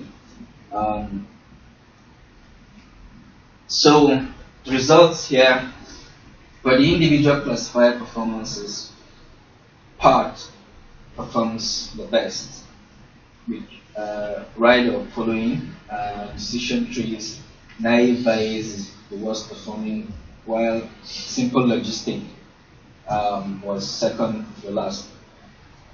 Now, we found that the combination scheme, actually 2 out of the 4 of them, will give you a better performance than when you use individual classifiers. So, basically, this is just the same thing. I'm just showing it in graph form. Now, when we look at the classification overhead, parts, which is a rule induction algorithms, actually generated 74 rules, which is quite good. There is another algorithm known as Prism. Prism actually generated 830 something rules, so I dropped it out of the candidate classifiers to use. And Rider, 25 rules. Decision tree that was built here has only 143. This shows that it's not a very big tree. With simple logistics, is basically you are building a regression model. So you have, when it's already trained, what you have is just 179 terms, because you have 179 features and a constant time. So basically, you have just this amount of computation to do. With naive Bayes, you have 180 multiplications and additions, because you can find the complement. So this implies when you want to use this in a tool like the one that I talked about, you will not be talking about too much overhead. So in conclusion, I think you will agree with me that Android malware is still a growing problem. So in our work, we have investigated a complementary solution based on machine learning of static app indicators, and this has shown to be promising. And it's based on 179 indicators from 3 sets of app properties, and using 6,836 apps for evaluation. We were able to exploit 5 classifiers, and we got higher accuracy, and we can also get the side benefit of the diversity of the accuracies. So those are the results, the best results that we got from the experiments. Now, in future work, I would like to incorporate this idea into the existing APK analysis tool, because all it has now is just one classifier. That's the Bayesian classifier, and it's based on the work that I did, the earliest work that I did, which used the Mile Genome Project samples. So it's not based on the samples we got from the cafe. So, and I would also like to test with market evaluation projects and test it against VirusTotal, and then continue to investigate any areas of improvement, especially with regards to tuning the classifiers, because we believe if you can tune it, then you can trade off false positives for false negatives, and that you get better value out of classifiers using it that way. So, thank you very much for listening. Time for one question.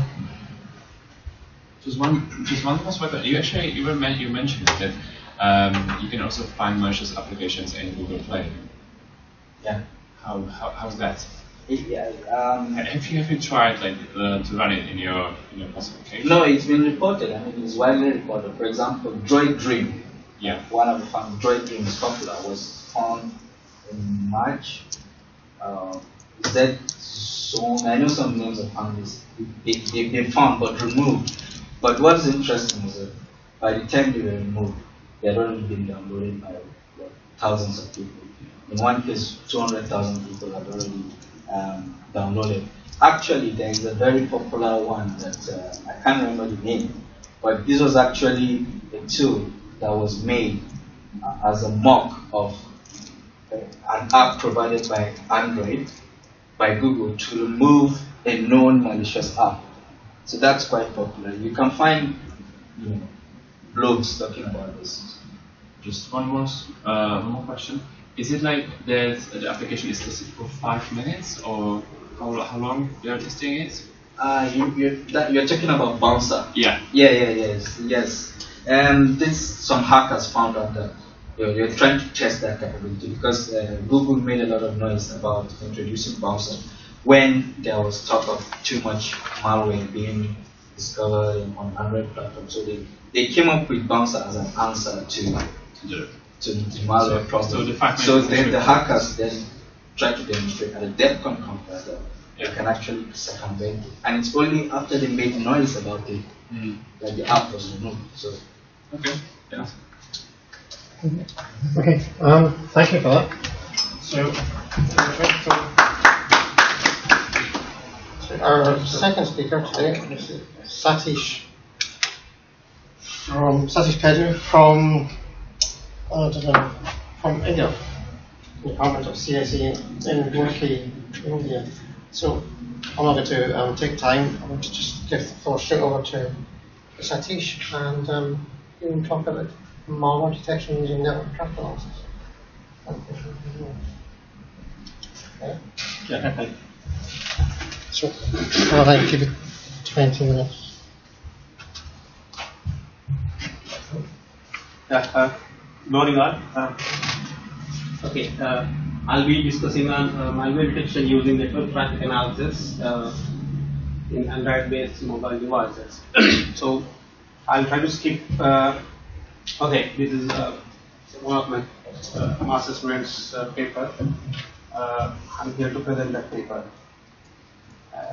Anshul Arora and the co-authors are Sridhar. I'll try to skip as much as possible introduction, because he has already covered good enough intro. Okay. I already cut short a lot of slides while I'm coming, because you are the first speaker. Useful. Okay. So that's summary, it's increasing like anything. So many techniques are used for attack, and all are discussed already, just to give a glimpse. And the purpose of using this slide here is to indicate you that they even use botnets for this purpose. Okay, broadly all the techniques are classified into 3 types: static analysis, dynamic analysis, and cloud-based. Okay, and he has already discussed his technique, which is completely related to static analysis. Okay, and there are many other techniques. Static analysis is most preferred because it's quick and inexpensive, and obviously it's more of simplest one, easy to do it. Many papers were published related to that, including this paper. So the theme is to collect the permission related or private information from the merchants. Okay, dynamic analysis, static analysis take care of the permissions in such a way that people won't access those permissions, try to control them. Okay, dynamic analysis more towards looking into the log files and try to analyze the log files in order to stop repackaging or any kind of whenever you are updating your app files. During that time, we should try to take care that malicious activity is not there. So perhaps there are again a lot of research reported in this area as well. And third type of technique is cloud-based detection, where you can have a emulator of your smartphone in cloud in order to reduce the time consumed to test the antivirus test, for example, as you mentioned, or any scanning, file scanning. Okay, is done in cloud, so that time is very much saved, energy of the device is saved. Okay, but all these models basically focusing on host-based techniques like looking into dynamic files, try to look into permissions, log files, and all those parts. Okay. Now the theme of this research paper is no paper so far, at least to our knowledge, is reported towards network-based techniques. So we are trying to focus towards that side.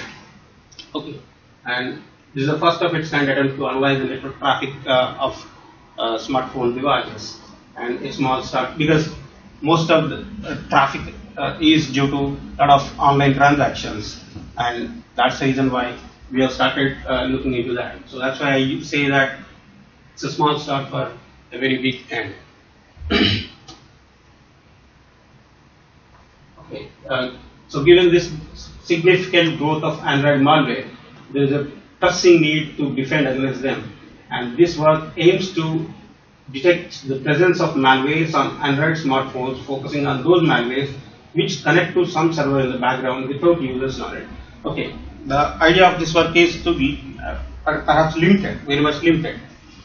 The limited in the sense that we are focusing only on those botnets which connect to like botnets which connect to some server. So this paper analyzes the network traffic features of Android malware and builds the rule-based classifier for their detection. And okay, this is already mentioned. Okay, the importance of this work. Some of the malwares are most dangerous than others because of the fact that they connect to some remote server to the background to get commands or to leak, send private information.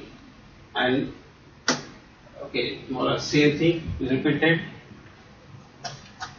Okay, here comes my model. So we have started, as I said, it's a small idea because it's a very first one we have started. So we have taken up the issue is like collecting the data, analyzing all that has become difficult for us in the initial stages. So we have taken normal mobile traffic and malware traffic, and the phase one we have analyzed the traffic features, and then in the second phase we have applied the rule-based classifier for that testing purpose. So second phase is classifier is built based on those distinguished features, and collection of test data, run the classifier on the test data to provide the result. So this is an overview, and the steps or the methodology involved in this is discussed now. Okay. So these are the features which we have considered for evaluation purposes, and these are very common features that are used with normal traffic analysis. Any paper uses these features, so we have started with the same logic, and these are around 16 features that we have used here for the analysis purposes. And the following are the malwares we have considered for the analysis purpose, and we have got it from Android Malware Genome Project of North Carolina State University. And till date, 27 such malware families have been detected, but we have found only 13 of them are active, others are very much inactive. So these are popular parts, or you can say malware, unserver, as already mentioned, base bridge, BGServe, Droid Dream Lite, Droid Dream Full 1, 2, 3, Full Dream, JSMS Hider, PJUp, Platform. So these are all different malware that we have considered in our research. Okay, and this is the overall model of data collection we have used here. And in the host machine, we have added an Android emulator, and in the TCP DAM, we have collected the traffic samples and used the malicious apps that are collected from a university or included in the emulator to test the system. So emulator having fixed IP is installed on the system, malicious apps installed on the emulator, so that traffic can be collected using simple logic like TCP DAM, and web sharp PCAP files, packet capturing files are used for retrieving the used to retrieve the information of the traffic. The traffic collected, each sample was run for 15 hours. In fact, it's like we are tried with several possibilities: 2 hours, 3 hours, 4 hours, likewise. And at the end, we have concluded that 15 hours. After 15 hours, nothing was reported. So we have mentioned it as 15 hours here. But otherwise, we have also tried for more than 15 hours. Yeah, totally 26, 13 malwares that are already listed, and 3 normal traffic samples of web browsing, online dictionary, and online newspaper kind of Android apps that were considered for traffic. Yeah. The continuation TCP UDP flows were detected from PCAP files. All 16 features were extracted for both normal as well as malware traffic. Okay, so this is a basic step that these are the typical 7 features really contributing to malware attacks, and you can see the difference, substantial difference, significant difference between the values of the normal traffic and malware traffic. Okay, and the remaining 9 features were almost same. There is no much big difference in this process. So we have not considered these features. We have considered only the 7 features, like ratio of incoming to outgoing bytes, average number of bytes received per second, average number of packets sent per flows, and so on. So those are listed there.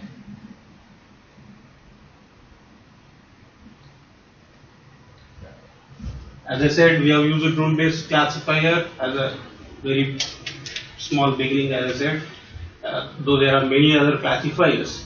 As he has already listed many classifiers. Okay, because these are very easy to implement, so we started with this easy mechanism. And this data was like run with 24 hours each sample, 43 malware traffic, 5 normal traffic, totally 48 total samples used. Okay, and these are the each sample. These were the subsamples we have used. So each malware, these are the samples, number of samples we have considered. Yeah. So there are threat levels we have defined. Yeah. In our work, we have defined the different threat levels: low, medium, high. Okay.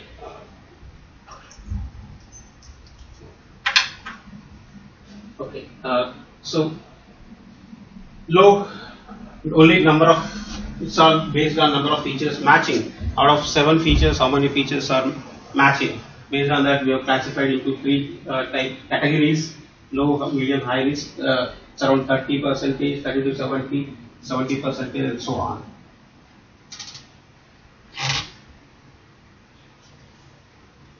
Okay.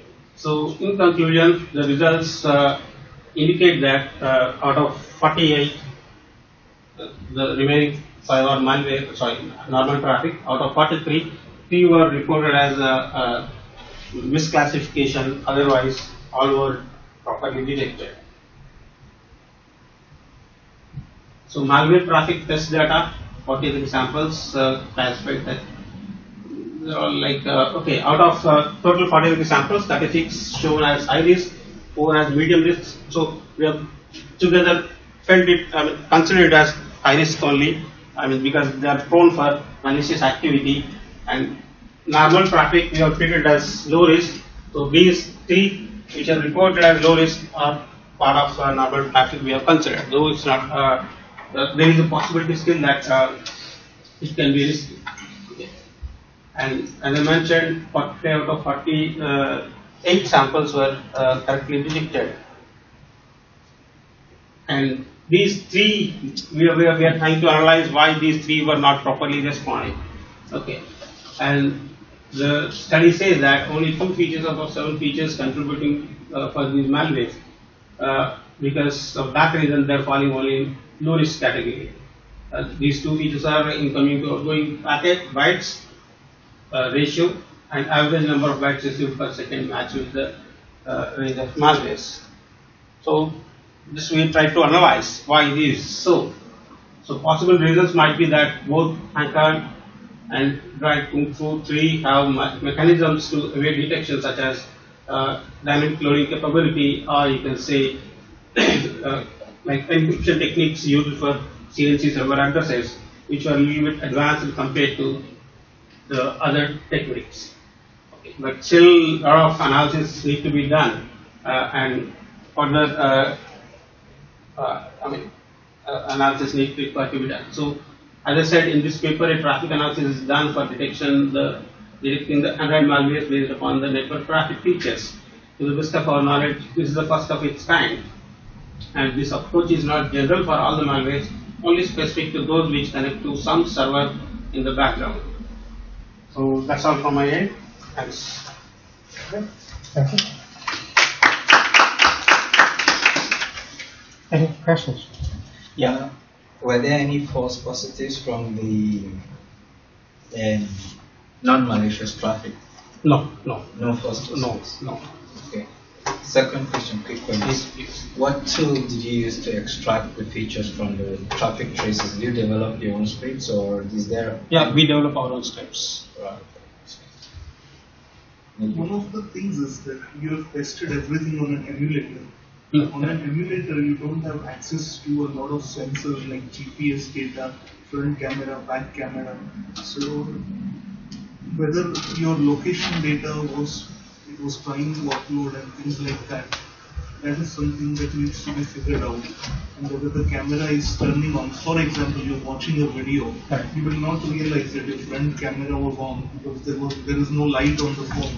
So they might have taken a picture of you and uploaded it to the server. So all these things are, I think, missing from this. So the point is very simple. Whatever the activity is, if there is a communication from this machine to my mobile phone to the any server, command and control server, that activity is captured. So whether it is because of location, even if it's genuine, you're capturing it, but then how are you analyzing it, whether it's a risk? So that's what, like the simplest one we have used is rule-based classifier. Okay. And we have just figured out, we have defined the rules in terms of numbers using the features. Okay. And if something is matching in those features list, we are saying that it's malicious, and if it is not, no. So, like whatever the input it is from the device, but if it is trying to contact the command and control server, then there is an activity which is unknown to the user. So, in such cases, this model comes into the picture. We are trying to develop it as an app, mostly in another couple of days we'll commit we will come with an app to give it to the public. Just before I go setting up the next, I mean, there's the general problem with traffic analysis is that as attackers are aware that defenders are using traffic analysis, it's relatively trivial for an attacker to modify the traffic pattern to look like normal traffic. So, do you have any view of how long traffic analysis detection will be effective? Oh, okay. In fact, that's a good question. But basically, the idea is here that we are not, as I just now mentioned, we are not really looking into intruders. Right. We are just taking care of like feature comparison. Right. Okay.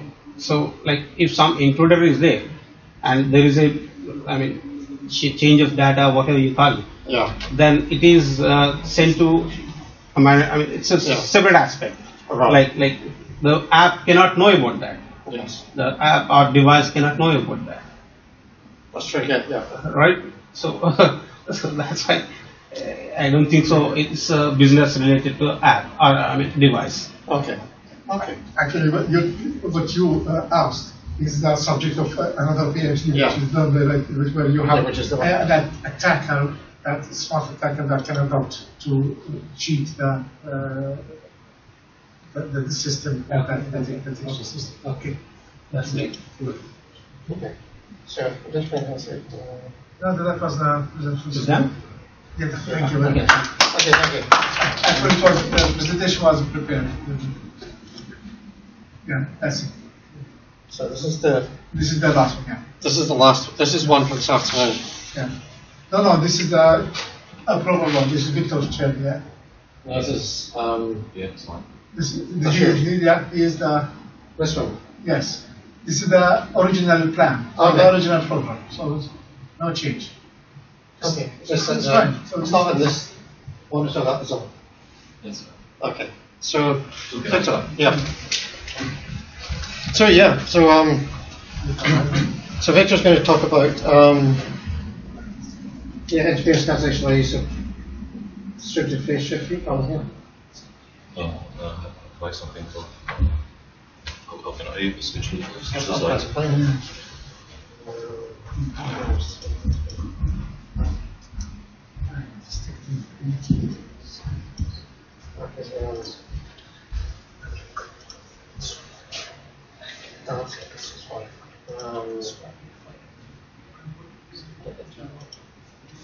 Yeah. There's no mirroring. Yeah,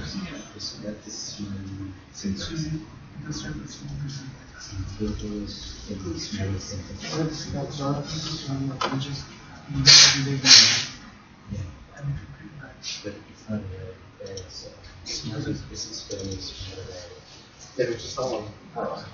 Yeah. Okay. So Victor, I'll just hand over to you. Hello, my name is Victor Černý, and I would like to introduce you my work and my colleagues, interference cancellation by the usage of the distributed phase shift beamforming. Let's see what's our problem. So we are in the area of wireless networks.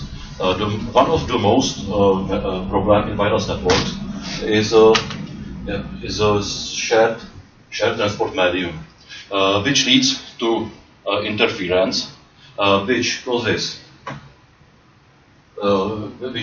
collisions. So we need to have something for some mechanism for collision handling, which leads to the decrease of throughput through the whole network. So there are some known solutions. So first solution is based on time diversity. These are methods like CSMA or Aloha. I think you should know it from the classic wireless networks. So there is another Another solution is channel diversity. So we are operating on different channels, so to avoid the interference. Another solution is a space diversity, which can be done by using, for example, directional antennas. So we can create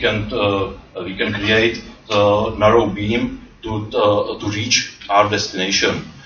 So we propose another solution or similar solution, which is from this area, space diversity, but we are using omnidirectional antennas, or we are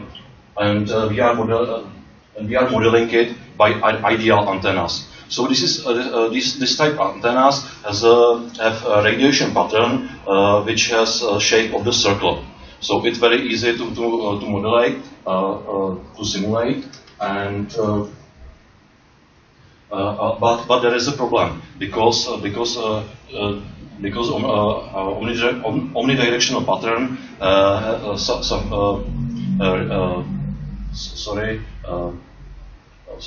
let's see the solution.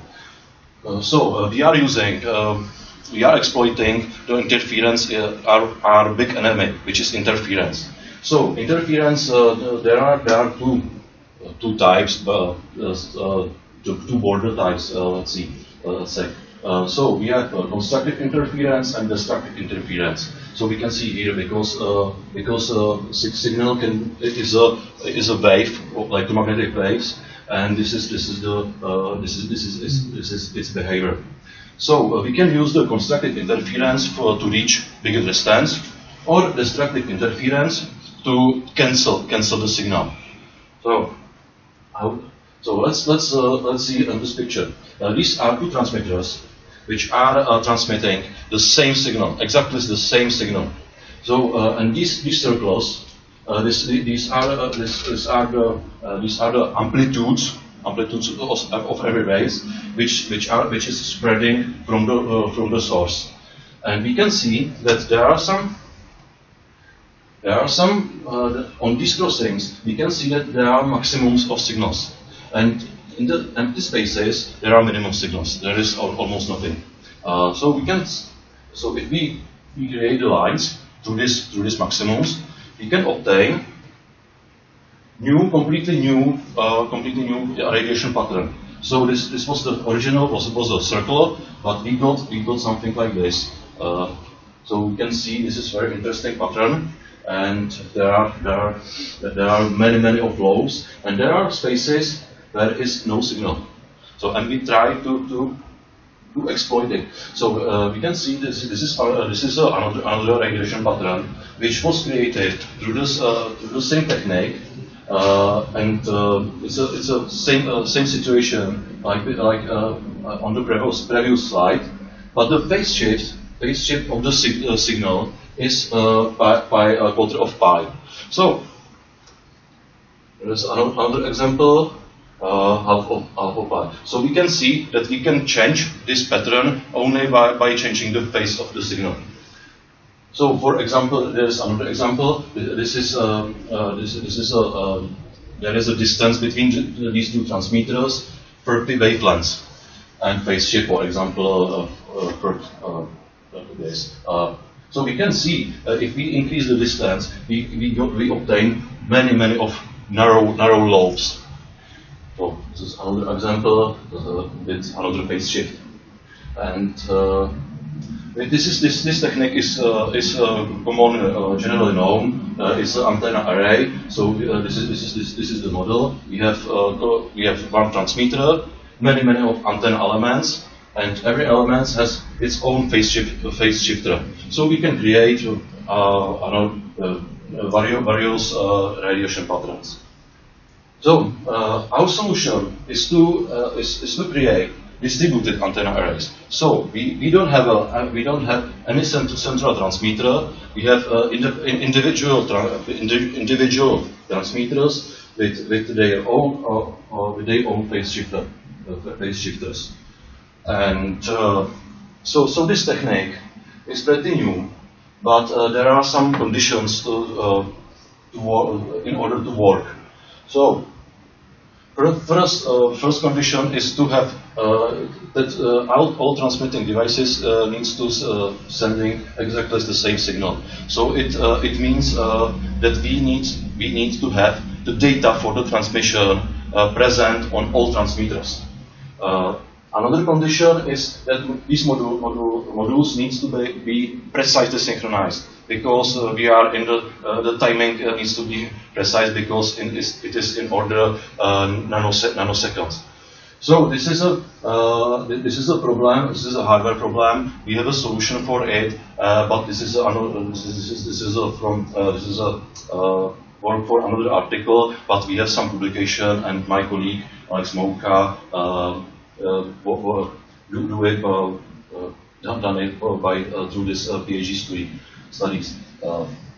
Second condition is that all transmitting modules needs to know proper phase shift in order to reach the destination. So this can be found by some algorithms and some heuristic, and this is topic for another article. And the one node on the receiving side is not necessary any special receiver. It can be done by standard receiver. So we try to on this picture we have example how to of the idea how we can cancel the interference. So we have three transmitters. Every dot in this picture is a transmitter, and we want to transmit something from B to W. If we this is the radiation pattern of the original of the one transmitter. If we use for the transmission is its neighbor, which is U. So they together can create this pattern and reach the destination, and in the same time avoid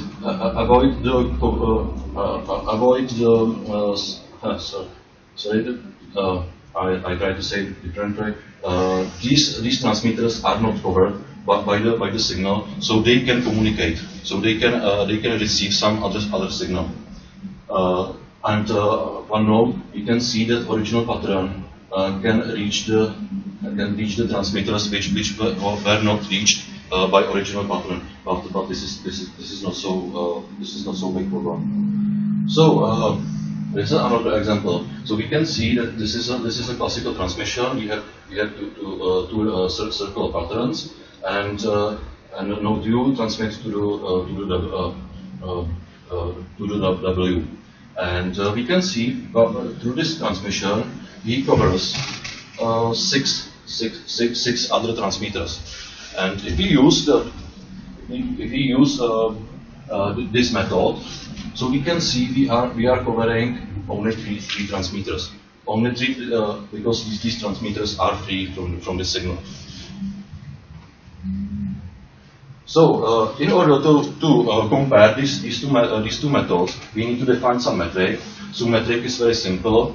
It's a count of the covered transmitters through this transmission.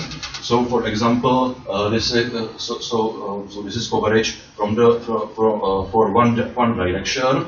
So if in this case it's a number 6.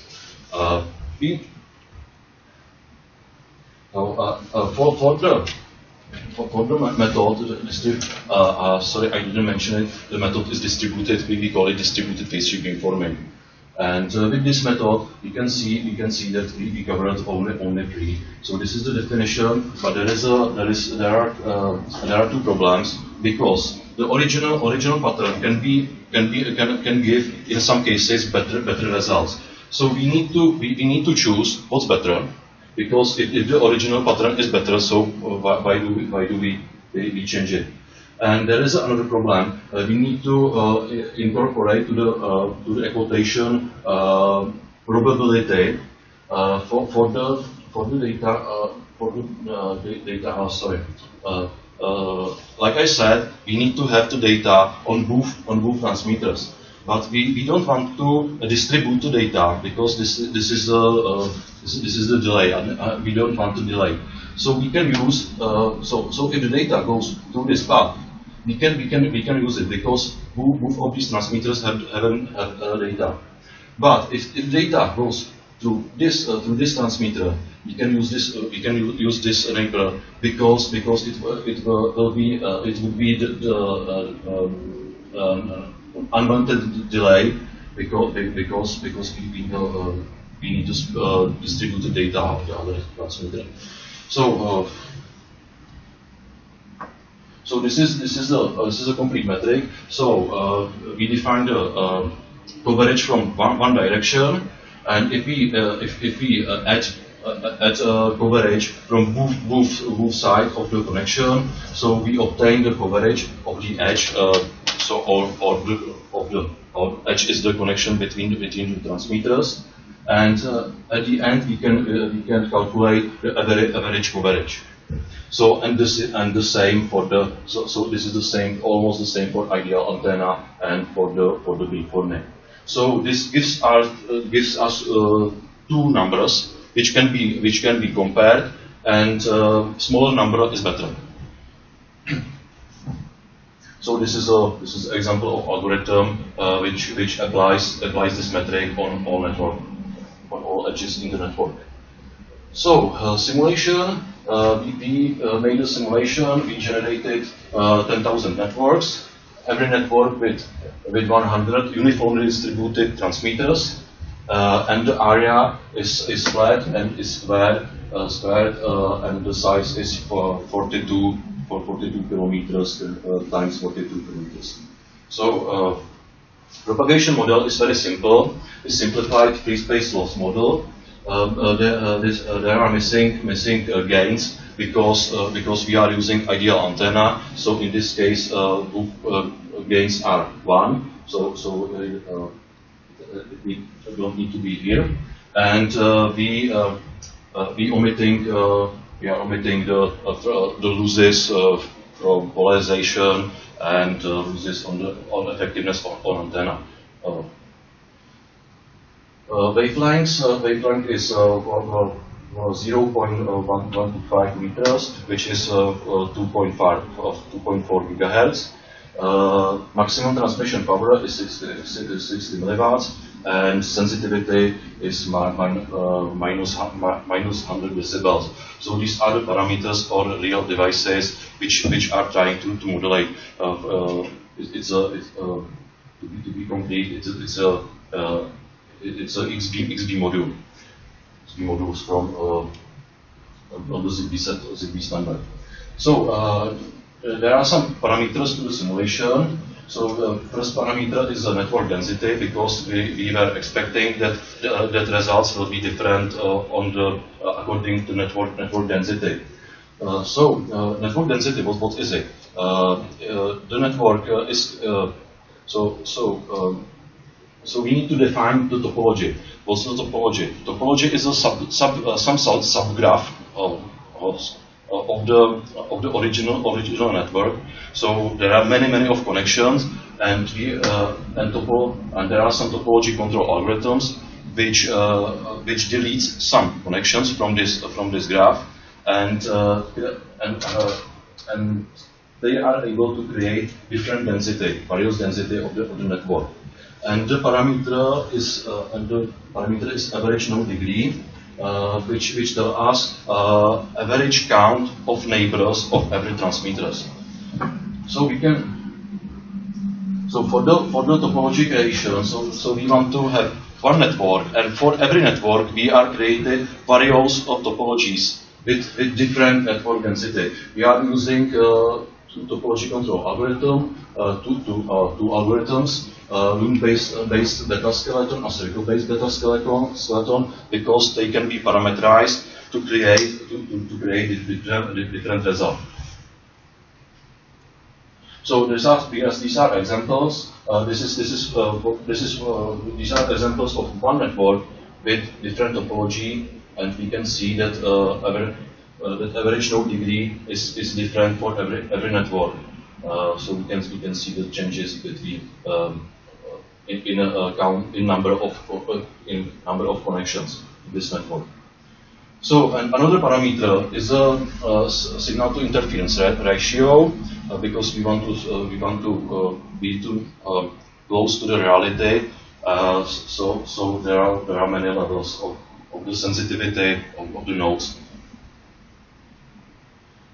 So results are here. So this is the first part of the result, because we are using two algorithms to create sparse networks and dense networks. So this is the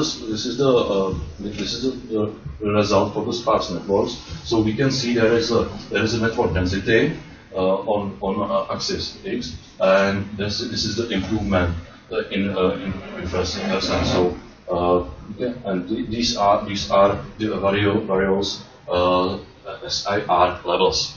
So we can we can see that this mechanism is more effective on the dense networks.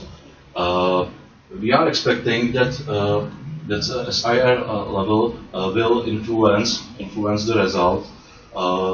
We can see that there are big differences, but there is one strange thing, because on the sparse networks our transmitters much more effective with SIR 3, not 0, which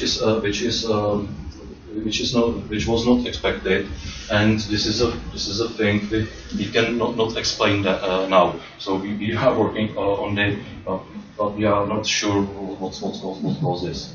And these are the results for the dense networks. You can see that the effectivity of this is pretty high. So we can see that the best case is with this is ideal case, I know, but the result is 18. Improvement is 18%. So I think it's not so bad. So the conclusion, the improvement is between 2 and 18%. So we are targeting to the dense networks, because there are better results, and and there are many more problems. So this is our target. So, but there are some problems which needs to be solved. So at first we need to explain the strange thing on the graph. Then we working for algorithm which is able to find better phase shift, which gives our better results, because we have some solutions or some samples which gives us better result, but we need some algorithm which is able to search for it.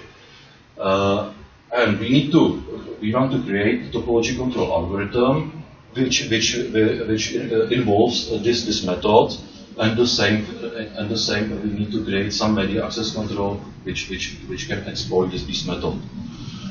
And that's all. Thank you. So, any questions? Quick question. You mentioned that synchronization is I can't see the practical implementation of this. Yeah, this is the problem. The synchronization is done on the hardware level, so on the physical layer. So we have a solution. We have a second transmitter which operates on much higher frequency, which serves like clock for other transmitters. But we are working on the method which use only one transmitter. But it needs to be changed. Transmitter needs to be changed. We want to create some hardware device which is able to do it. Probably just you are using multiple antennas to transmit basically the same information. Now the fact that you improved on one, did you look at the optimization? How much do you lose from the fact that other antennas are not transmitting something different? overall traffic transmitted, maybe less. I'm not sure if I understand properly. No, if you have multiple antenna systems and they are transmitting between different data between different, so the overall amount of data transmitted or traffic carried based on individual antenna. Now, if you're using two more antennas to transmit the same data, yes, you improve on the data transmitted problem, but then the overall may be less. Yeah, I could show you maybe these pictures. So I think the answer is here, if I understand correctly. So in this, so we can see this is the situation. To transmit the same information, but in the original case, so this transmitter can be used for the communication, for another communication. But in the first case, they can be not used to. Yeah. So. Okay. Get your point. Thank you. Okay. Thank you. We have a yeah. So we have a short coffee break. 10-15 minutes. That's it. Because we're going down to the station. 20 minutes. 20 minutes. Yeah. 10 to 11. So we reconvene here 10 to 12 for the last session. The last session. Okay. Thank you. I try to be big.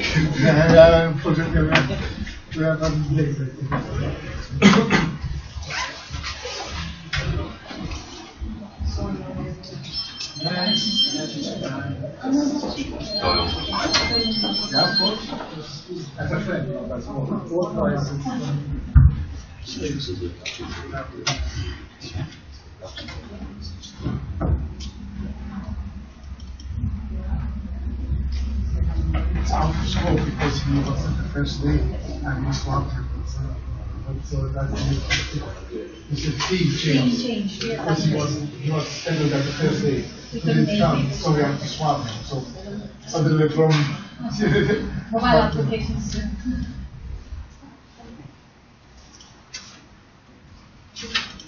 Coffees in upstairs in Suleiman. Yes. Really? The secret is out there. You know, Charles wanted to reveal the analysis of that app yesterday night. Right? Because he saw the he saw the profile and Good. No, well, let's go now.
Ini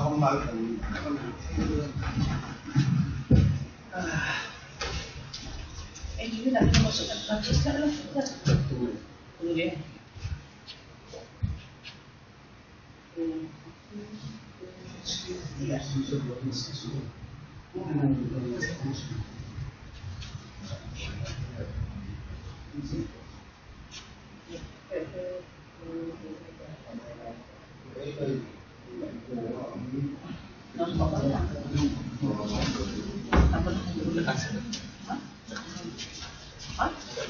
Boleh, sebab orang dia lah.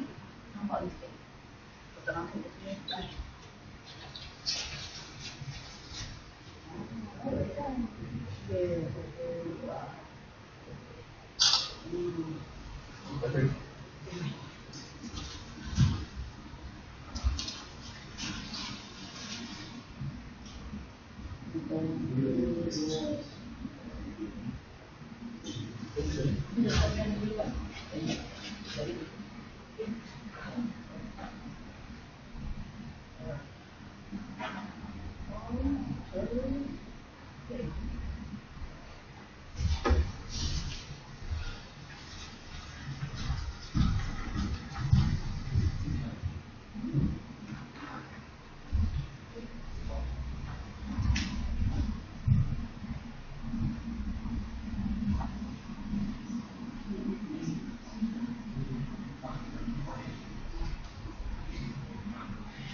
Yes, ni.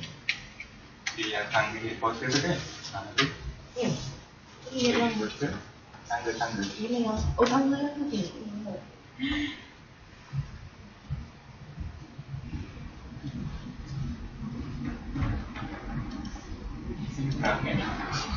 Kenapa dia? Dah masuk ni. Dah masuk ni. Ya.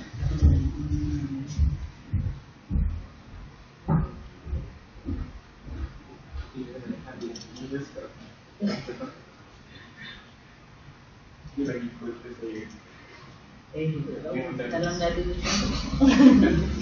sebab semua yang saya kat sini kan dia kata pun tak makna. Aku yang seorang lagi tu makcik seorang lagi. Itu garang. Oh itu dia.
Sure. Thank you so much.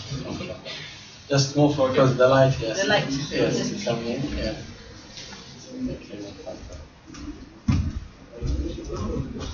I am from Saudi Arabia. Oh, okay.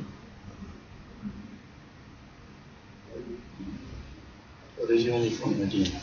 We have one from Mecca and one from Medina.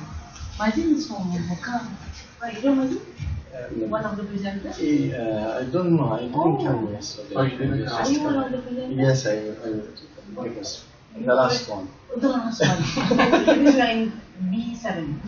Yes. Right? B7 is right. We this one be no, this one is where is it? You're gonna be the first one. Then me. From Malaysia. Yes. No, I can, yes, I can. There is a lot of Malaysian here in the UK. That's true. I live in Cardiff. Cardiff. It's Cardiff full of Malaysian. Students. Students. Some of them Muslims, some of them like Christian. Do you stay in Cardiff? Yes. Which is South Wales. Same with Professor.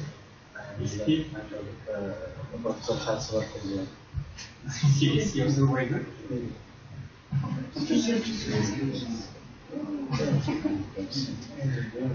And he asks a lot of questions too. Yes, he doesn't ask me. This country you have to learn yourself. Most of especially for the students, you have to find a solution yourself. You don't receive for them, you say it's your PhD.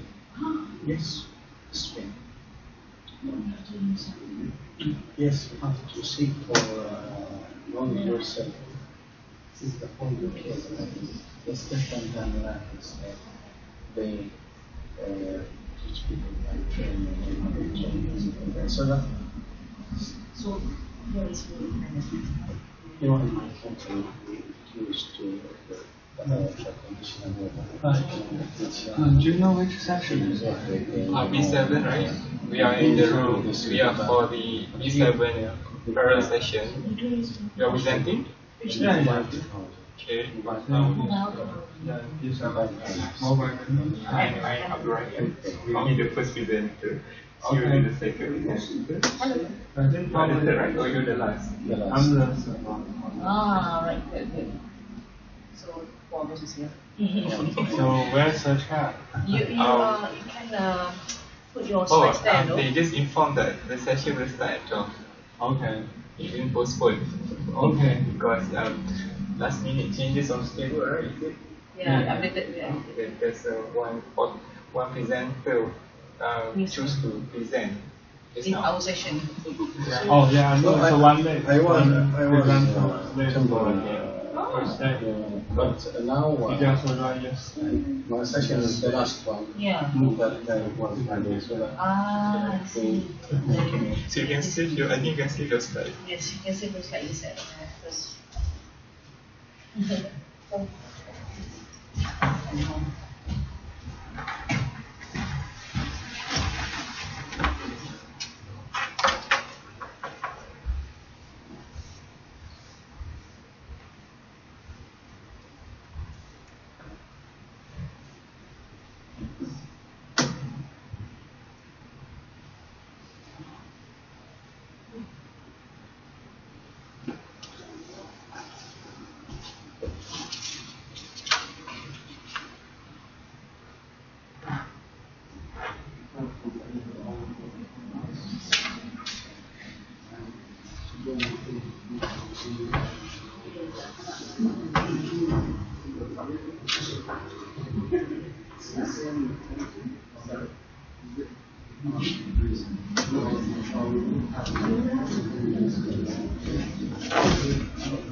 The last time we met, this guy community he is also working for 10 years.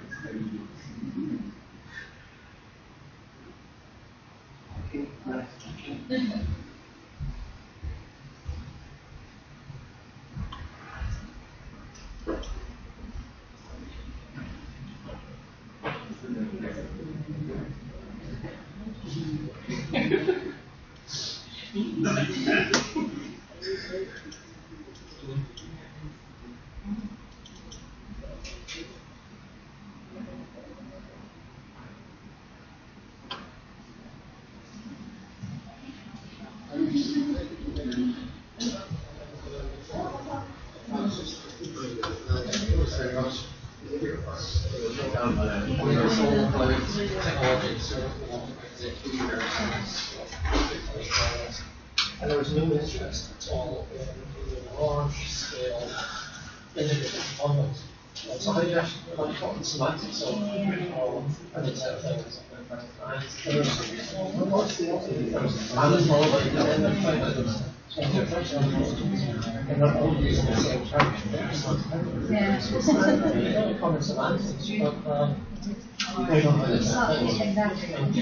I think when it comes to large-scale deployments, long run, things are going to be long-term, large-scale deployment. That's when it will hit the house. Before you learn about it, there's lots and lots of really smart things. Piecemeal solutions here and there. And you'll have a few nuisances. I remember when Brasilia was first built, Brasilia was designed as a smart city before they had it. And now, the way that it looks, it's actually not expandable. And so it's actually a dying system. Whereas in China, it is a fairly new city. It's in that system is not designed, so it has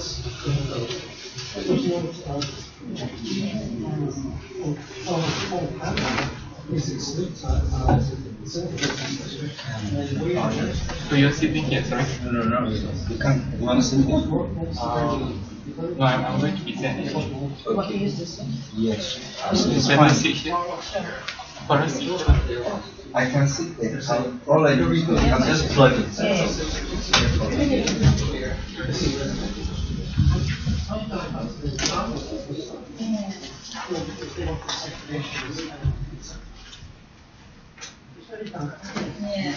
So do you write the whole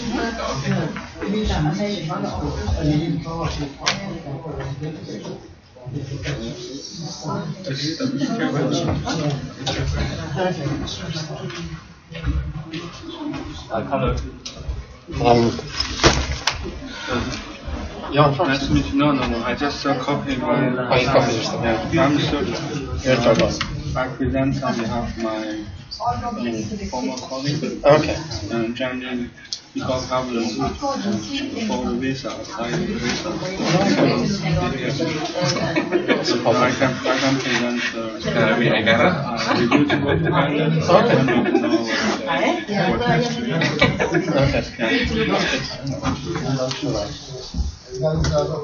Oh, you need a set retreat. No, I just copied my.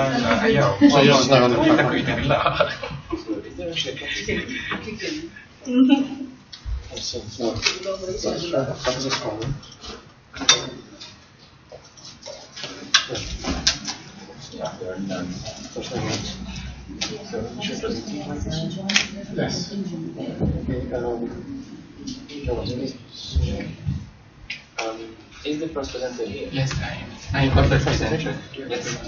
This is I have already received my slide here. Also showing E3.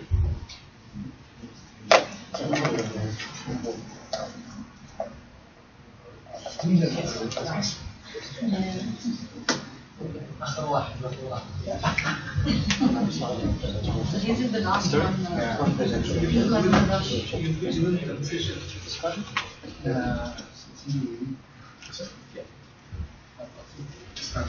Okay. Right. Okay, so welcome to the final session. You'll be glad to hear it's the final session. So we're going to start with presentation on theoretical framework of playful interaction and mobile learning, which will be given by, and I apologise for the very pronunciation, Nurohidi Farida Tahrim. No. No. Sorry. No? My name is Wan Ibrahim Wangwesa. Oh, you okay? Yeah. What I'll do is I'll ask you to come and present yourself and then make a presentation. If we try and keep it down to about 20 minutes. 20 minutes presentation, is it? 20 minutes with 5 minutes of questions. And I'll be generous. 20 minutes max, please. Yeah. Okay. Yeah. So generous 20 minutes is 20 minutes and 10 seconds or something. A very good afternoon, everyone. I'm Wan Ibrahim from Faculty of Computer and Mathematical Sciences, all the way from Malaysia. Today I will be sharing some of our conceptual framework that we have done with my colleague here, Faradila, on a theoretical framework of playful interaction in mobile learning. So basically what I'm going to explain today is more or less on literature reviews that we have conducted on playful interaction, concept engineering, and then we coin the term playful concept interaction and model out how it can actually be used as a prescription to guide the developer in the sense of creating a delightful user experience. So just to highlight some of the motivation of our previous work. Basically, in Malaysia, there is one examination called SCJ Pelajaran Malaysia, where we actually make it compulsory for students to pass for history lessons just recently in 2013. So we have done some primary work going to the secondary school, and the outcome of our initial work revealed that most of the students are not very keen of studying history. So we would like to provide the assistance of coming up with new applications in the subject of history lessons. So based on the primary investigation that we have conducted, 75%, more than 64% of the students do not like history lessons, and they prefer a new mode of learning by using mobile applications. Here the figure shows that more than 48% would prefer to learn by using mobile learning. So this actually embarked in our study, in which we would like to come up with the conceptual framework, the theoretical framework of their understanding based on literature review and theoretical analysis. So it would be rather difficult for us to come up with a concept from academician perspective by not looking at the practitioner side. So our approach here, we are using inductive reasoning approach, in which we come up with the basic understanding and try to fill in the gap by using inductive reasoning. So basically in Malaysia, we have estimated 20 to 23 million mobile users in Malaysia, and we anticipate the growth of M-learning in education. So here we actually is still an early stage of the work in which we come up with the concept, and then the next stage would be to come up with the mobile application targeted for that targeted audience, and then we will evaluate on the effectiveness. Okay, so basically our research area is more on human-computer interaction. So the topics analyzed with this particular study comes under user experience. So basically, when we embark in this particular journey, the user experience is actually referring to the overall experience that you may have upon using a particular applications or products. For example, if you go to the particular Galadima yesterday, we have a lot of wonderful experience being created, ignited by the sound, smell, and the people that we are interacting. So basically, it creates a lot of new pleasant experience for the user. However, it is very subjective depending on the user that we are referring to. So in this particular domain, we are more on user-oriented studies. Okay, and then we actually refer to a particular field called as interaction design, more on towards creating a particular product that is usable and sensitive to the human needs, desirable and capabilities. And playful interaction is actually a subdomain of the interaction design, in which it creates, its main intention is to create a pleasant, delightful, playful experience for the user. And we have the expert here as one of the authors. Dr. Anitawati is actually one of the prominent figure in cancer engineering in Malaysia, in which it is actually a discipline to measure the user experience by using cancer engineering method. Okay, so when we try to do the conceptual mapping, we look at the interaction design principles which are relevant to the playful interaction. So there are basically 4 main components of playful interaction that we actually conceptualize, which are navigation, browser, and control and search. So this is from the academician perspective based on issue review, but we do not want it to become theoretical aloofness from the practitioner. So what we did was, we actually refer to existing mobile application, for example games in existence, and look at what are the gaps that can be filled in by using inductive reasoning. Okay, so first we look at the navigation elements, which is an important dimension in playful interaction. So we actually refer to one existing application called as SonarFlow, in which it actually intends to create an intuitive navigation experience by providing a bird view of the particular navigation aspect. Okay, and then in terms of the browser experience, here we are looking at the particular application called as FeezyViz. This is not ours, we are actually referring to an existing application. The interesting aspect would be on the aspect of using bubble-to-bubble interaction, in which it creates the intention of exploration of information and collective learning. So this we feel that can benefit in terms of the provide the guide for creating a mobile learning application. And the intention is to create a playful state of mind. And then the third one is the control elements, in which tilting is most commonly used. You can tilt and use a rotational dynamic system, especially when playing a particular game. So this is also an important element to be injected in that particular development. And then search component is also important. This approach does not only emphasize on the traditional approach, but it also intend to allow the creative exploration and control aspect be embedded.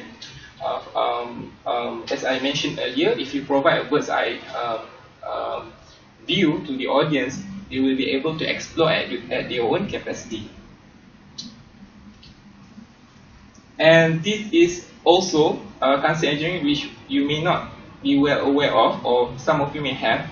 It is actually a discipline from Japan, coined by Nagamachi, and our associate Dr. Anitawati actually helped to provide the understanding on the measurement aspect, especially when after the creation of the particular product, we need to evaluate whether it actually creates the sense, the emotion suitable for students, especially to ignite their motivations, the pleasantness, and so forth. So here, the intention would be, if you look at this particular model, okay, the understanding would be it would be able to embed the design principle and elements of the interaction design into the particular application during the development, and it supposedly create the to the user in a sense of whether it's an individual based application or targeted for group based application, can create a fluent, cognitive, and expressive. Fluent meaning to say you are able to master and the particular application to the best knowledge that you have, and then cognitive, you are able to express and explain about the experience that you have by using the expression and being expressive, meaning the social relationship being created when interacting to one another. So it will create the playful concept interaction aspect of the particular that can be evoked by these particular applications. And so, as I mentioned earlier, we are still at the initial stage of our study, just the conceptual part, but the artifact will be developed soon, and then the next stage of our work will be to evaluate the concept experience, in which we will try to look at the perception of instruments quality. This would be on the usability aspect, ease of use, and then on the emotional user reaction, okay, and then on the non-instrumental qualities, more on the satisfaction aspect. So the emotional user reaction would also fall under the concept element should be able to be projected, whether you are happy, whether you are delightful. So there are I think elements which are relevant, which will be delineated or being explained later when we use the deductive reasoning approach during the testing stage.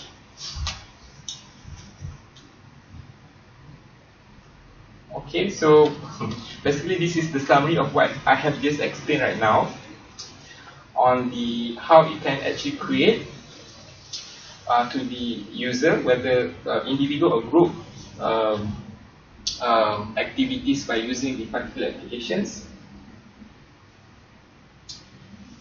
Okay, this is the concept engineering method. The evaluation will be most probably will be used or presented as semantic differential questionnaire, which is already in existence.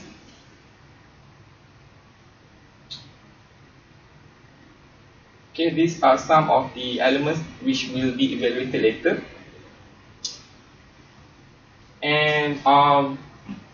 And the philosophical part of the work would be to do some conceptual mapping of various domains. So here we have the education domain, more on pedagogical aspect and instructional design. So we are looking at what are the relevant elements which can benefit from this particular framework. And then in terms of the second domain would be on the playful interaction, which I have explained earlier, which will be the main focus of our work. And then on the concept engineering, on the management aspect, meaning to say we do not want the products to be so-called theoretical aloofness without the insights from the practitioner. So we are going to measure by using a concept engineering method.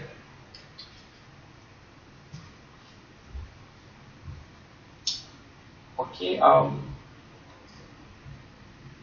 So as a conclusion, hopefully it will become what the model and also the framework that we have come out with will become a prescription, a guideline for the developer to create a fun, enjoyable, and quality learning experience, especially when creating a particular mobile application for mobile learning for students. So it is still early, but hopefully we can get some input whether the framework is sufficient or not. But however, it is subjected to the empirical testing and experimental procedure that we are going to evaluate by using concept engineering method. Okay, with that, I thank you. Okay. Time for a couple of questions. Any questions? It's just a comment and probably partly asking for the opinion. We looked at, as part of my advisory committee for the government, I was speaking about this mobile learning and converting curriculum to all mobile. And it seems there is a resistance that from teachers, we as technical people, we would love to do that. The kids maybe would love to have everything mobile. If you come to actual implementation of that, you will find resistance from the teacher community. So one of the ways that can be bridged is that to have a blended kind of learning methodology in a different way of blending, where you have the traditional teaching with injection of mobile gaming into that, will make it playful, gaming into the process. And if you look at the booklet that we put in as part of the NGMAST booklet, there are a couple of apps that were built for companies wanted to teach the history of Wales, which is a very dull history. It's a mining history. From the city of Merthyr Tydfil, it's in the news all the time as the most deprived city in the UK. But the history is very interesting from other aspects, which is the mining and thing. So rather than trying to teach people about it directly, what we did, we made a game, and they can play through the game, and while playing, they learn about everything, the way people live, the way the people, what are the things that they played with. So we injected a lot of mini games within that. At the end of the day, they get the whole experience. It's not just to go off topic. Is that not the same reason that people use things like horrible histories? Teachers use that. They use things like Blackadder, not as factual history, but as tools to discuss history. And if you go to Merthyr Tydfil, as I worked in mines for some years, mining's fantastic, but if you're not a miner, it might not be fantastic. But there's a huge amount of social engineering and industrial development around. Merthyr is built around the mine, and the whole community is built around the mine. So you can do an awful lot of social teaching, not just history. And exactly. What I was a little concerned is, why are children not interested in history when it's all around them? Their parents, as far as they're concerned, are historical beings. So I just wonder whether moving history teaching to an app is the best way of doing it, because you can do. Does it just make history unimportant? History is really important, and I don't like the idea of it being, because I'm a history fan. I don't like the idea of it being just a game. So how do you go from being a game to becoming part of our serious culture? That's a good question. I think we have actually discussed about the particular aspect. One of the pedagogy aspect that we may inject in the sense of storytelling, not oriented on the facts and figures, but more on the value that we can actually obtain from that particular story. It's quite interesting. I think some of the in Oxford, I think we have a lot of you have a lot of very interesting place. When we go, we have the tour guide to actually express in character and explain about that particular story that they would like to convey to the particular audience. So that would be one aspect of pedagogy that we may inject in terms of storytelling.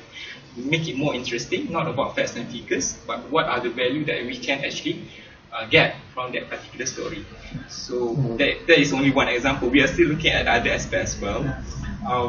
Thank you so much for the input.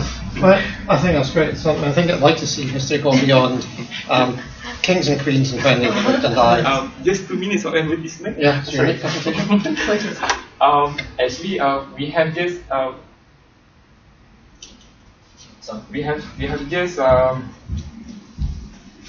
come up with the international conference on user science and engineering in my faculty just recently on the 5th September. I'm one of the committee to come here to present. So we may organize another event on user science and engineering in Malaysia. So if you may be interested to contribute on the mobile application technology and networking that may be applicable to this conference. Thank you. Just 2 minutes. Paid commercial. Okay, so the next speaker I've got down is you again for engineering and learning using agile user-centered design. So, the other way around. It's our fault, probably we assigned. system. Probably there was a mistake of assigning tools with code. Yeah. Okay, so I'll pass it on to you. Thank you. So again, a generous 20 minutes of 20 minutes and 10. Thank you, sir. All right. I think this is still. Good afternoon. Good afternoon to all. Thank you for a lovely day staying here in Oxford University. Right. Without wasting any more time, my name is Nur Wahida Faradila, and you can call me Farah. I'm from Malaysia. Okay. I'm going to present on the engineering mobile learning using agile user-centered design.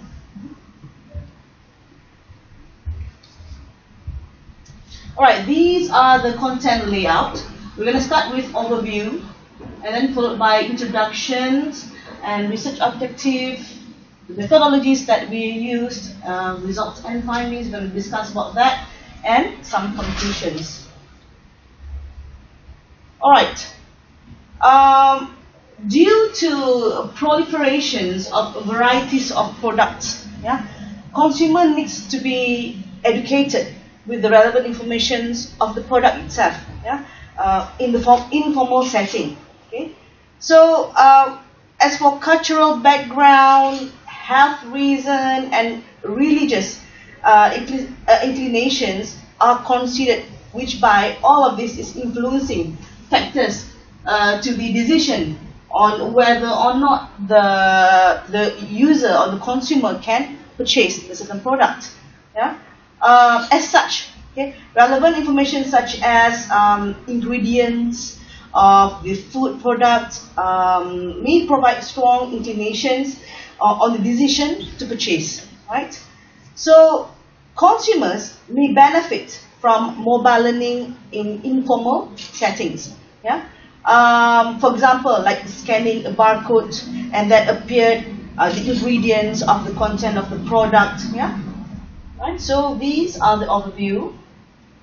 Alright, mobile learning can be defined as learning multiple contexts through socials and content interactions using your own personal electronic devices, according to Crompton 2013. Now, consumers may need to be educated to the ingredients of the food. For example, whether or not the ingredient is permissible, halal for Muslim, for example. Those are very important aspects. Or hazardous to the health of the consumer. Right? So relevant information such as ingredients of the foods may be a strong inclination on the decision to purchase a certain product. Right? So according to Bloomquist 2005, agile user-centered design is seen to be integration of user-centered design and agile method. So the human computer interaction design, HCI, techniques and agile methods are adapted in these studies. So there are, one is contextual design model, second user personas, and the third one is extreme programming. Alright, so the objectives of our study, number one, is to investigate the requirements of halal checker mobile application that we call as iScan.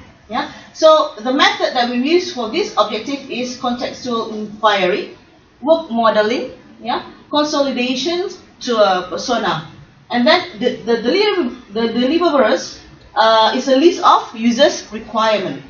Next is to design halal checker mobile application using agile user-centered design, which the method that we're going to use is visioning and storyboarding. So the deliverables later on will refine the user requirements in analysis and design. The final objectives of this study is to develop the halal checker mobile application itself, where we call iScan. Now, at this objective, we're going to use extreme programming technology such as Java, SQLite, OCR technology to scan. Android, the tools are Android SDK, Eclipse, SQLite, Studio. So as for the deliverables, we're gonna come up with a prototype, prototype of the iScan and some documentation for the consumer. Right, move on to the methodology. So these are our methodology, research and design. Okay, there are three phases. Phase number 1 is contextual inquiry, followed by work of the model and consideration. Next to the persona. Right, in context inquiry, what are the activities here are, we set project focus. What are the project focus? Right, what we're going to develop, right? What our group focus, then interview and observation. Okay, so these are the example of deliverables.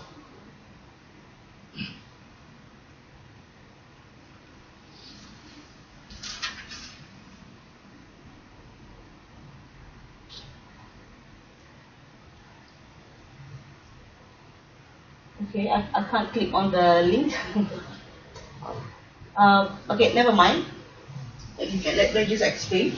Alright, next, okay, we work on the model, constellation and the personas. Yeah, at this phase, the activities is to gather and study the information by having the interview of the users, yeah, and some observations. Okay, for the deliverables, we're gonna have a flow model, yeah, artifact models, affinity diagram, and persona profiles. Right. Next, phase number 2, we're gonna start with visioning. Yeah, I'll show you afterwards. And user environment design, where this part where we analyze and interpret the findings of the results. Yeah, and then design the halal checker mobile application itself. Right. So at this phase, we're gonna come up with the storyboard. Yeah, storyboard of what are the activities gonna be in the mobile, in the halal checker mobile applications, and user scenario. Right. Next is user environment diagram. Okay. So the last phase is the prototype itself. We're gonna come up with the one prototype of iScan, whereby it should perform to check on the halal ingredients. Yeah. And then we write the report, right? So the deliverables is halal checker mobile application itself and the final report. So let me go one by one. Right. As for result and findings, yeah. So these are the requirement of halal checker. Remember I told you about the requirement just now. So we're gonna distribute some questions, yeah. For example, are you happy if a mobile application can help you identify halal items? So these are the persona. P stands for persona. These are the persona who answered these questions. Yeah. Now, question number 11, for example, what information do you expect to have in the new applications? So, persona number 1 said a detailed description of ingredient source or halal status. Yeah. Persona number 2 said ingredient source, an e-number description of halal status. So these are what are the requirements of the user, right? Okay. This is a flow model. Okay, these are the what do you call it? The whole concepts of the iScan. First of all, these are Muslim consumer who wants to buy a halal food product. Okay, it's either can check on the search of the info on the internet, which allow access using their own mobile, yeah, to large collection of informations, or this mobile phone store information or images that allows people to access how the product looks like, what are the ingredients, yeah. So this part, they search for info and retrieve back the informations, right? And then some of the consumer, they not refer to the internet, instead they are referring to their peer, their close friend, for example, yeah. Help from a peer that they can exchange the knowledge, yeah. Or they can search halal logo through JAKIM. JAKIM is one of the Department of Islamic in Malaysia that control the standardization in terms of Islamic concern. Yeah? So they can also refer to JAKIM, which provide information for halal product. Yeah? You may go to this URL to find out more about halal, the definitions. Okay. All right. And Okay, these are the artifact models that we found on one of the artifacts, yeah, that stated food ingredient information for a consumer to refer to. Then there's also a font type that provides an e-number format that we can check on the internet for those consumers who want to check the status of the products on the internet. They can use the e-number format. Right? So these are the artifact model. Okay. One of the results and findings for this studies, we interviewed 3 personas. Yeah. For example, for Dayang, she found an unrecognized halal logo. Yeah. But not from Jakim. Okay, Jakim have a standard halal logo. So usually she will ignore it. Yeah. But instead she refer to the product to her friend instead of referring to Jakim. So, or either that, she's checking on the internet. This will take time. Okay, to just imagine that she is purchasing. She at the supermarket try to buy some products, but usually she's ignoring the halal logo. Instead, she called her friend and find out, okay, have you experienced buying this product? So that takes time. Yeah. Next, Mr. Farid here. He always travels, and he always often brings home a can or a wrapped food from other countries. Right? So he's not entirely sure of the halal status.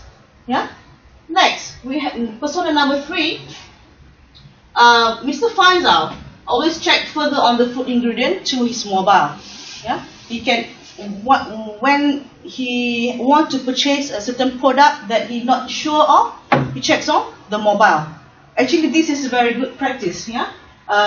Maybe he can save a lot of time. Alright, now, as for visioning, yeah, the designer has integrated a single vision, okay, a single vision of a halal checker, I scanned, alright, and then followed by a storyboard where we make some scenarios, yeah, we assume some scenarios, so we make on the storyboard, okay. And then next on the right side is a user environment diagram. Yeah? User environment diagram where the user environment design is based on the scenario created on the storyboard. Yeah? And be integrated into the structure of the application itself.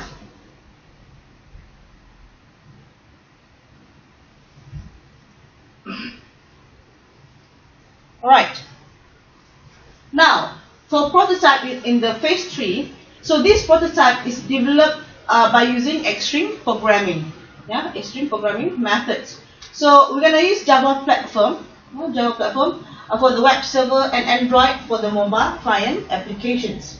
So the Android is we're gonna use for Android version 2.2 to support as many devices as possible.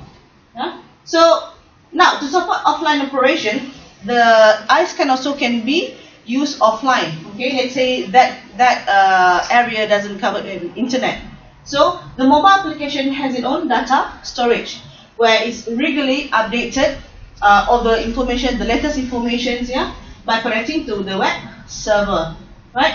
Next, the prototype must work like a real system so that the user can use and solve their problem that related to detect halal product. Right? Alright, so these are the user persona preference. Okay, so we asked those 3 personas, do you like the application? So they answered as yes. Yeah, they prefer to have such applications. It is helpful, yeah, and very informative, right? So is the new application helps and improve your current practice on buying a certain product? And they agreed. Yeah, they agreed to it. So next, will you use the application in the future? And they think that this application is workable, is providing information that they really need, yeah, when purchasing a product. Alright? Therefore, as a conclusion, the main objectives of this study is to design a halal checker mobile application by using agile user-centered design. So the human computerization HCI technique and agile approach are the conceptual design model, user personas, and extreme programming. Yeah? So as we go through the results, the findings, it shows that contextual design models, users and persona, and development of halal checker mobile application are using extreme programming. Yeah? So this study demonstrates the applicability, the usability of agile user-centered design to an engineer, mobile learning application in an informal setting. So for future work, it may include more HCI techniques and approaches. Right? So these are the references. And with that, I thank you. Thank you. Do we have any questions? Yes. Well, one of the problems that we have faced, we have been doing OCR for a while, is the processing on the phones is not enough to do OCR. Because we have got a wide base of ingredients. Another issue that we have had is that the fonts that you have, like in the UK, if you go to Asda, Tesco, or whatever supermarket, you'll find millions of products with different fonts, different packaging, and some of them have got very bad packaging, like Jaffa cakes. They've got a blue box with black font on it, which you can't do OCR on, which is a major challenge. So, do you think, are you in a position to look at some standardized fonts that people may use for their product packaging, and the colors or something of that sort, which would be standardized so that you can pick up the OCR details from it? That makes it easier. Do you think you can do that against people with I believe that for that particular situation, I know that OCR have a certain font. So to convince people is not that easy, but we have to look at this way, that as a Muslim, halal is a very important matter, to search for halal food. So we can try to convince people that we to adapt in a standard font, standard logo, so that it can easily detect by using the eye scan. Yeah. So I guess if people appreciate that that this is very important, then I believe we can convince people to make it standardized. The font. Yeah. Okay. Any other questions? You also mentioned storing some data on the phone. Come again? Storing some data on the phone. Because if there is no network in a supermarket, then it is very difficult to do OCR and find out what the ingredients are. So that again seems to be quite a big challenge, because you may not be able to store all the product details on the phone, because it will take away a large amount of space. Storage space on the phone, making it slow. So that is another challenge. It's just that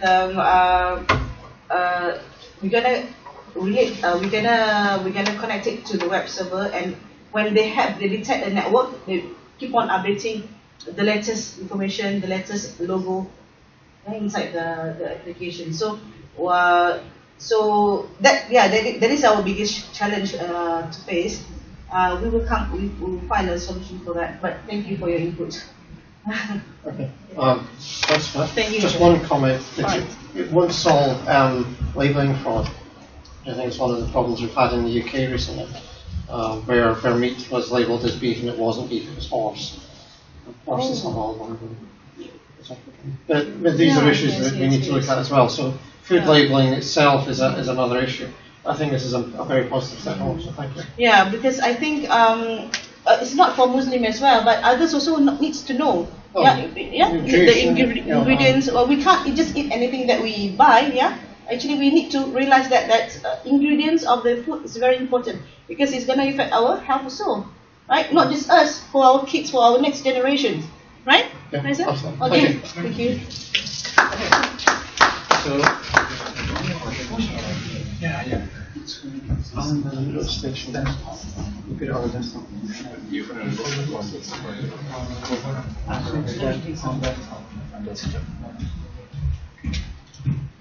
It's fine. Okay.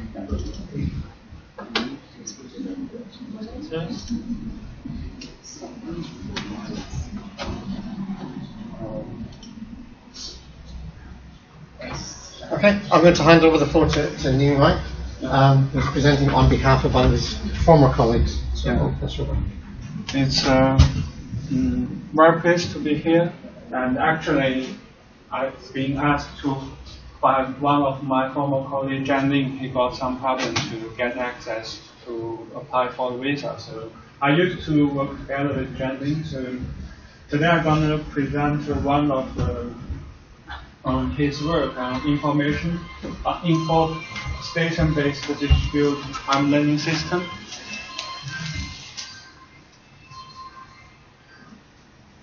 So this is an outline of presentation, so it's quite easy. So first some introduction, then I will introduce some system architectures, design and implementation, and then I show you some very preliminary result, and finally its conclusion.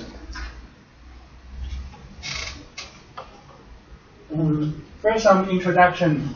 So previous two speakers already talked a lot about learning. So it's because this project is probably focused on the learning system in Ireland. Actually, what they are doing is they try to build a mobile learning system inside the campus, which is the University of Limerick. So it's quite, if you're looking at the Ireland, it's quite different because it's very important. First, it's very important due to the large expansion in Irish third-level education systems in over past 20 years. So it's currently it's over 65% of our student level are entering higher educations. That is leads to a very diverse group of students in third level classroom, which is university level. So the mobile technologies are very important in blending the mobile learning environment, especially to well suited for meeting the need for such diversity. So the mobile phone is quite good resources we can use that to provide learning.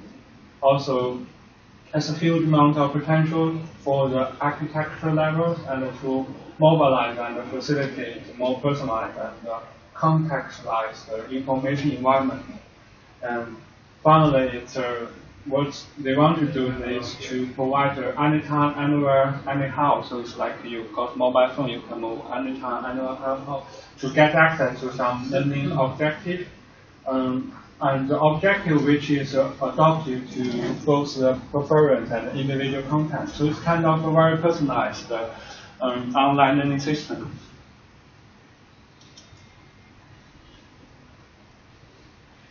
This is kind of a very brief architectures about the info station platform. This kind of the info station is kind of act like intelligent and localized service providers, and it provides some key locations throughout the campus. So actually there are three tiers of the system. First is mobile user level, so they develop develop some applications on Android smartphones, so you can install on your mobile phone. And then second tier is info stations, which kind of the service providers with catch copies of a recent user profile. The reason to have this second layer is kind of localized, because when you are moving, so all the personal profiles and some courses, materials you want to use is captured in this kind of info station, which is kind of provide faster access of the service. And the third tier is kind of storage. So it's kind of they manage all the personal profiles, and they have a master service content repository Also, they have a lot of data. All the content is stored in the on the third tier. And then I'm going to talk a little bit about the architecture. Actually, this is a kind of the inside architecture of the info station. First, it's a Java-based, also Android-based application, so you can install on your mobile phone. And then there's a gateway agent, so it talks with all these agents in the info station, and they have two kind of main service on the agent-based level, which is a session initiation and the maintains. Once you got a session initiated with the mobile phone, so it's because we want to provide always best connection, so the agent will monitor the connection of your mobile phone, so always to maintain that session to provide the best quality of service. And then the second part is the second part is service content management delivery. Actually, it's agent level talk to the top level, which is the service level. The service level actually is they have two tiers. First is business tier, and the second is integration tier. Actually, what they want to do, so all the database in the third tier, they are kind of provides the access for different interface. So it's a service database. They have interface and also call space and user-based system. Those kind of very complicated system. And then talk a little bit about design and implementation. So the system is quite a lightweight distributed framework, which allows very loose copings between the architecture component. Actually, the request is coming, and first go to the cache. So it's a vanished cache. Actually, keep alive all the sessions, and some of if you use this service before, and probably some of your data is stored on the cache. And then go to the web servers. Web server, they use the negatives to provide the web service. And there's a load balance between the web server and the consumers. And then there's on the service governance, there's two kind of. First is zookeeper. Zookeeper is kind of provide a diversity between the service and user. Actually, all the service or the package on the Hadoop server, so all the service cannot be linked. If the server subscriber want to get access to some service, so the requirements go to the zookeeper. So zookeeper will help the user to find out the service, and then you have different service providers. So, for example, some laboratory and lectures and some Python, and the video servers store all the user's profile, because video, if you know that videos is kind of min-cat, so memory-based data analyze system, so it's very fast to get access for the user preference. And index server actually index all the service, so it's help you to very easy to find out the service. And after all of this is a Hadoop server, so it's all the content like the course materials like videos and all the course content will be stored on Hadoop distributed system. On the user domain, it's very easy. It's kind of they use HMTP, which is XML-based communication protocols. All the communication was packaged on XML.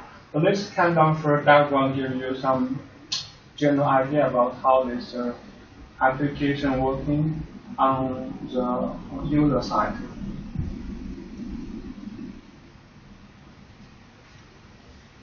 And on the web domain, actually,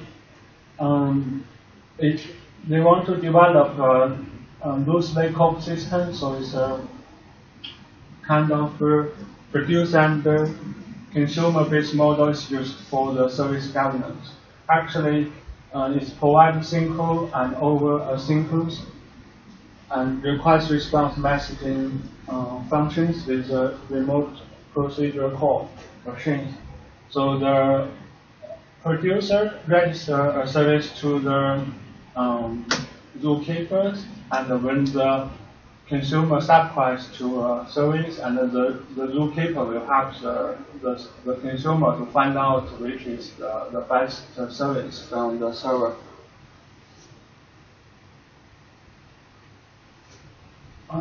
This is a very basic diagram show you how the radius monitoring procedure. And first, the zookeeper initiates a service, and then it's going to the monitoring. So actually, do a lot of internal functions running, and then they start the monitoring and start the thing.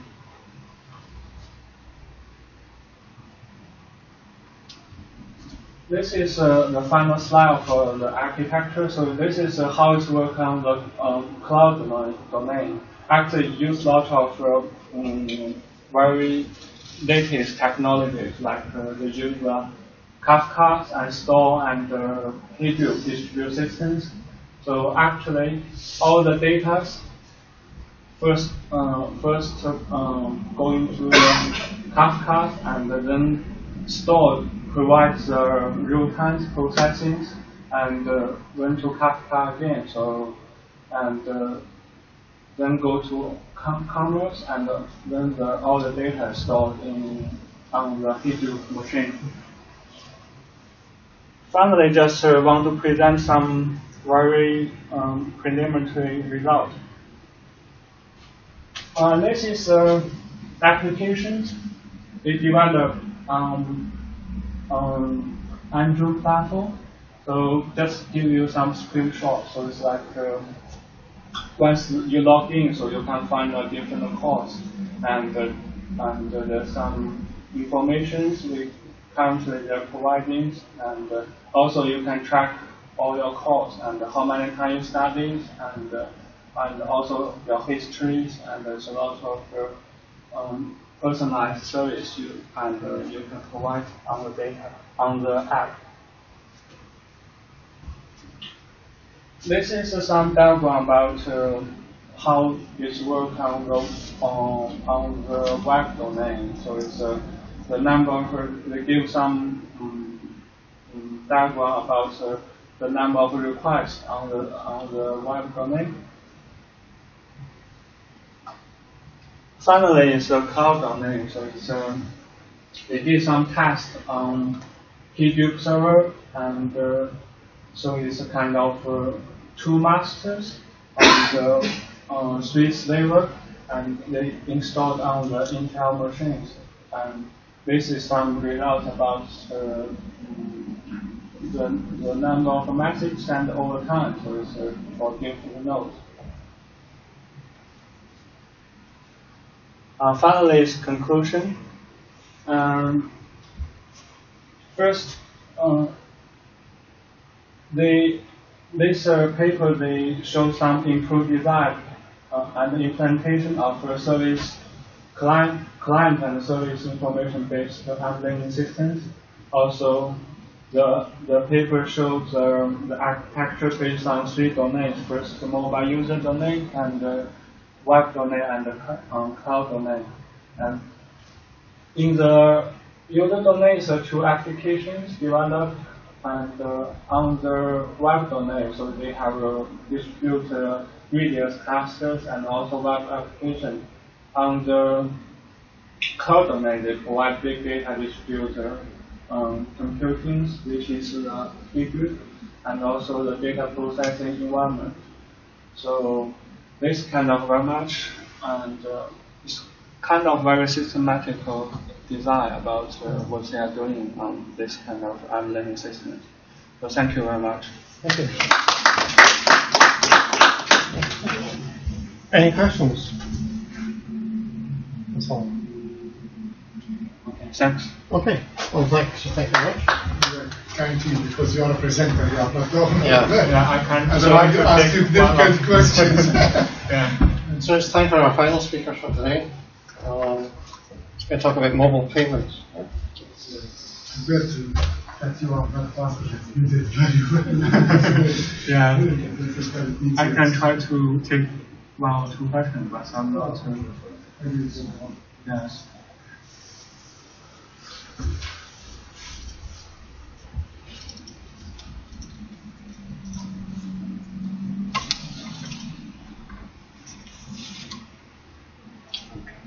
Okay. Okay. So I'll pass over to our welfare place. Our second welfare place. Okay. Okay, good afternoon everybody. Let me introduce myself. I am Abdul Karim Al-Juhani from Saudi Arabia. I am a researcher for a PhD in mobile payment under the supervision of Professor Khaled. I have published 2 papers. One, the transaction-centric mobile payment, which present the need for transaction as a core element for any mobile payment. The other one, which I'm gonna talk about today, is the mobile payment with instant settlement, which present the need for instant settlement for the mobile payment to be adopted. The agenda introduction, we have to understand what the meaning of payments and the meaning of mobile payment. PSP, payment service provider payment services, service architecture, and service objectives, work in progress and conclusion. What the mean of pay? It's to give offer money in return of goods or services. You pay for a good, or you pay to purchase something, or you pay for a service like, you know, for example, train ticket, for example, you pay for goods and for ringtones, for example. This overview of mobile payments. Mobile payments, any payment where a mobile device is used in order to initiate, activate, and or confirm this payment can be considered a mobile payment. Mobile payments exist since 2000, but there has been very low adoption and very low use for it. Mobile payment devices, the mobile phones and the mobile networks has become more faster and more reliable. The payment services has started being used much more than 2000, but most of them based on card services, card-based services. That means it will use the card for in the background for the payment. They use your debit card or your MasterCard or Visa card to make the payment. This slide shows us the stakeholders in the mobile payment business, and this one the expected growth of mobile payments in value. Here, retailers like, for example, Starbucks, Target, issuing banking like Citi and Bank of America, payment processors like First Data, network carriers like Sprint, AT&T, and technology companies like PayPal, Square, and network association like Visa, MasterCard, and American Express.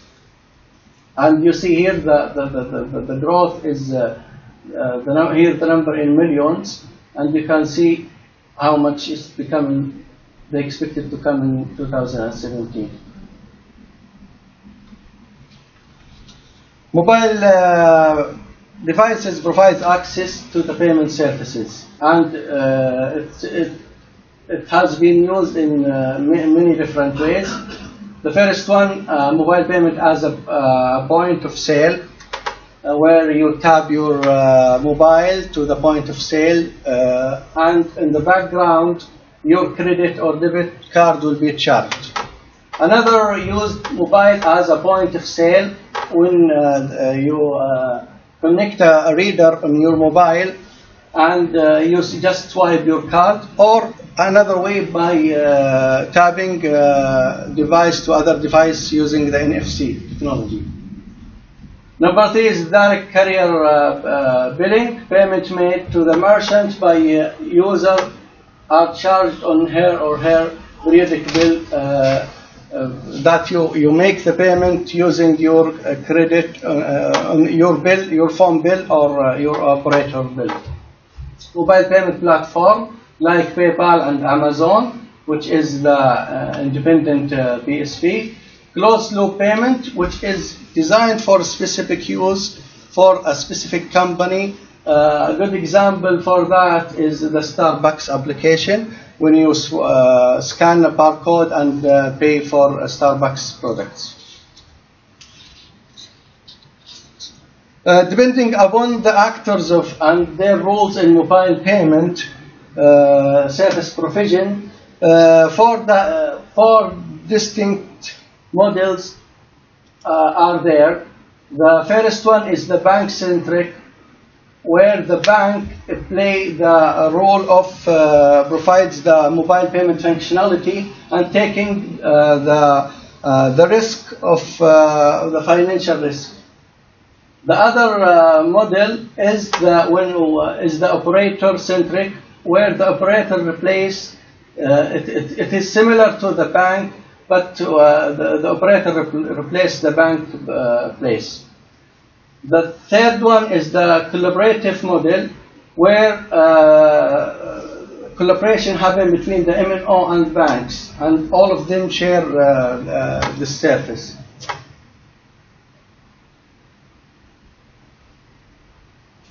The fourth model, which is the independent payment service provider, the independent service provider play the role to be an intermediary between the MNOs and the banks. And the MNO only here in this model just provide the access to the service. And all the settlement will happen in this service here. Mobile payment is classified based on the mobile payment technology, based on the mobile payment amount, and mobile payment business control, and mobile payment end-user relationship. Mobile payment technology could be proximity or remote.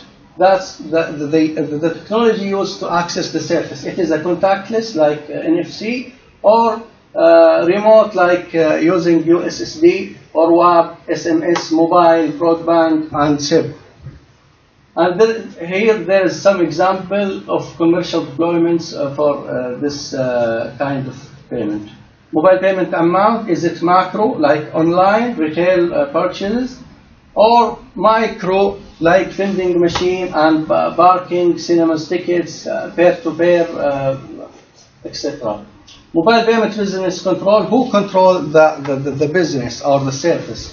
Is it the mobile network? Is it the bank? Who is controlling that? Or self-like third party, which we call it independent PSPs. Mobile payment end user, is it peer-to-peer or customer to business or business to business? And there is some examples here. Issue need to be addressed on the mobile payment. The heterogeneous mobile payment technology. Mobile payment is heterogeneous in its nature. Heterogeneous in the devices. There is many devices, many operating systems, many Android, Apple, many devices, Samsung, HTC, Apple. Lack of interoperability and standardization. There is a lack of interoperability between all of the carriers of all of the stakeholders of mobile payments, and there is a lack of interoperability between the PSPs also. Functionality, data exchange format, semantics, and the third thing is the security. The security is a big issue, and it is not the concerns of, it's out of the scope of our research, but we have mentioned it, like the security of the mobile devices, secure access to the surface, the data privacy when communicating on the network, making sure that the provider or any third party doesn't have access to the transaction details, ensuring that there is no fraud, for example. And also the anonymity is one of the big issue for mobile payment. Our approach,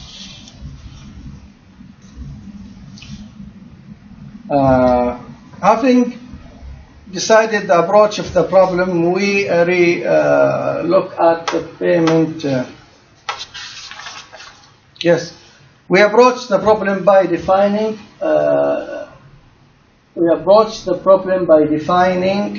The payment protocol and standardization. For the operation, for the data exchange and the meaning of data. And this will enable the interoperability between the PSPs.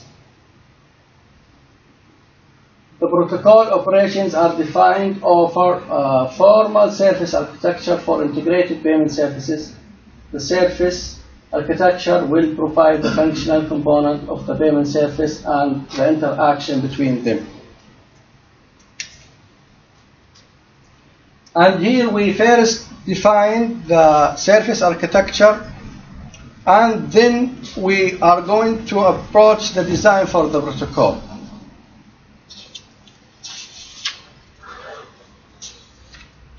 And this slide is show the payment landscape. There is a payment models which is traditional payment methods like centralized model driven by banks, which is use the infrastructure for the banks like networks, support, logistics, and offices, cash handling, everything, and therefore incur high operational cost. This kind of traditional way is incur high operational cost, and this cost will be passed to the users, the merchant and the buyer. In contrast to this, the emerging models, which is online, it is fast and also less expensive. And a good example for that is PayPal and Dawla. And also there is a closed loop, as we mentioned before, for the services like Starbucks.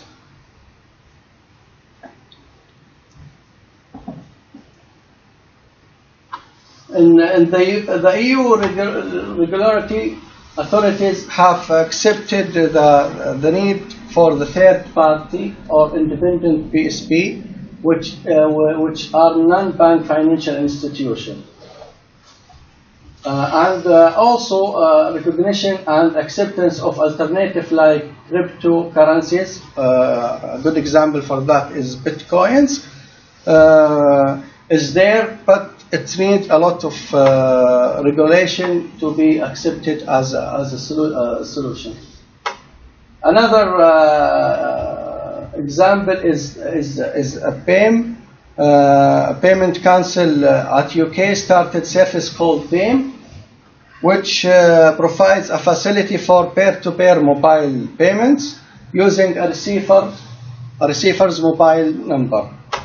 There are 3 participating banks in this service started in June 2014. The maximum amount to be transferred is £250, and no charges until now for this service.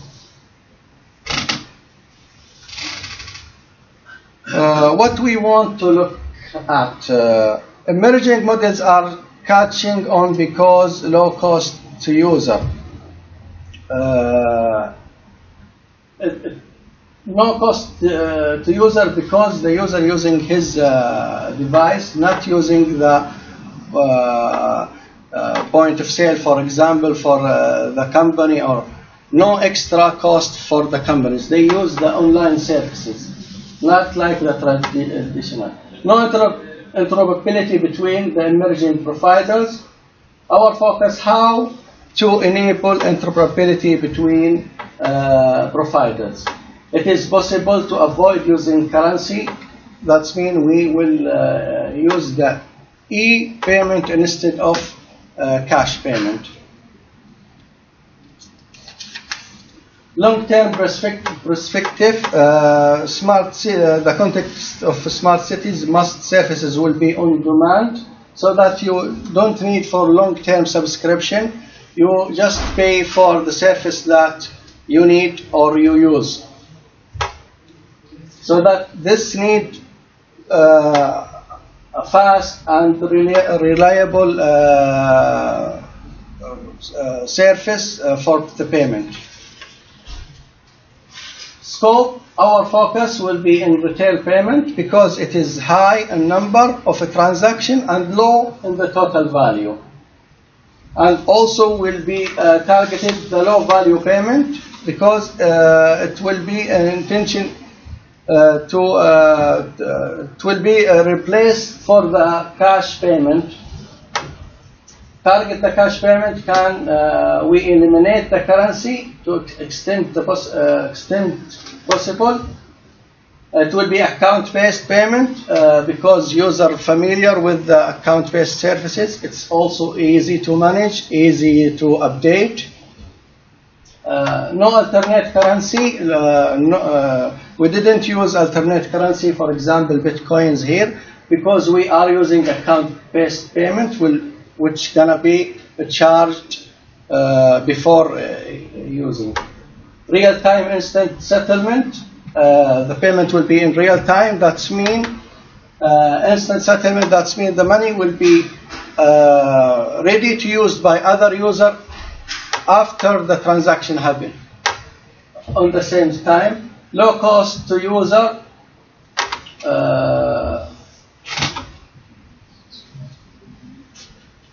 Low cost to user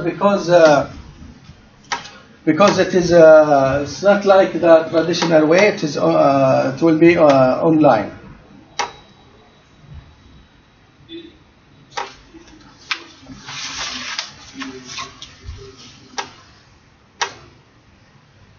This table has show the payment protocol we proposed in the literature.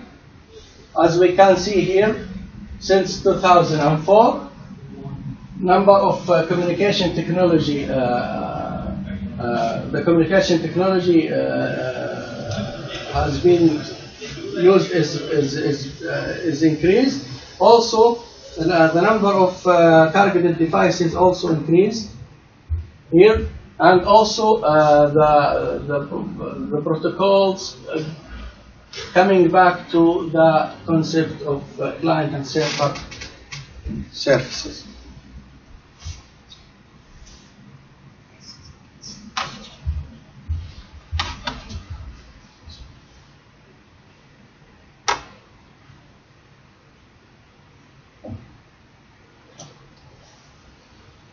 Also here, the comparison between all the protocols in the literature. As we can see here, none of them provide BSP, interoperability between BSPs. Finished? 2 minutes. The motivation is because we want to target the cash. we want to 32 of the retail sales value is traded in cash. Cost of collection is 1.6 per transaction. The average of the transaction is 32 seconds. This is the IPSP payment model which we are gonna design, and this is, we divided to 3 services layers: payment service access layer, and payment service control layer, and payment service settlement layer. This is how the system will communicate between the mobile and between the IPSP. And this is how the client will contact the server. We have 5 distinct phases: register, initiate, authorize, confirm, and close. All of them, all the communication will be on TCP/IP and encrypted by SSL and TLS. We have 2 scenarios, one for the point of sale and the other one for the vending machines. Simulation has been done to see the performance of the protocol on the 3G and 4G networks. And the conclusion, our solution will be IPSP, independent PSP, gaining. Also, it will be online store social network sites are potential IPSP. Regularity bodies acknowledge IPSP and consider them non-bank financial institute. We address low-value payment and instant settlement interoperability between IPSP. We propose a payment protocol called UMTES, Unified Mobile Payment Transaction Exchange Service. UMTES will target smartphones on 4G networks for low-value payment with instant settlement. Thank you, and I hope 15 minutes is not enough to do anything. But I'm doing Any my questions? Questions? Just a follow-up. Actually, what Abdul Karim said here is probably the introduction, the content of his work, as it even represented the architecture as well as the simulation results that he has obtained.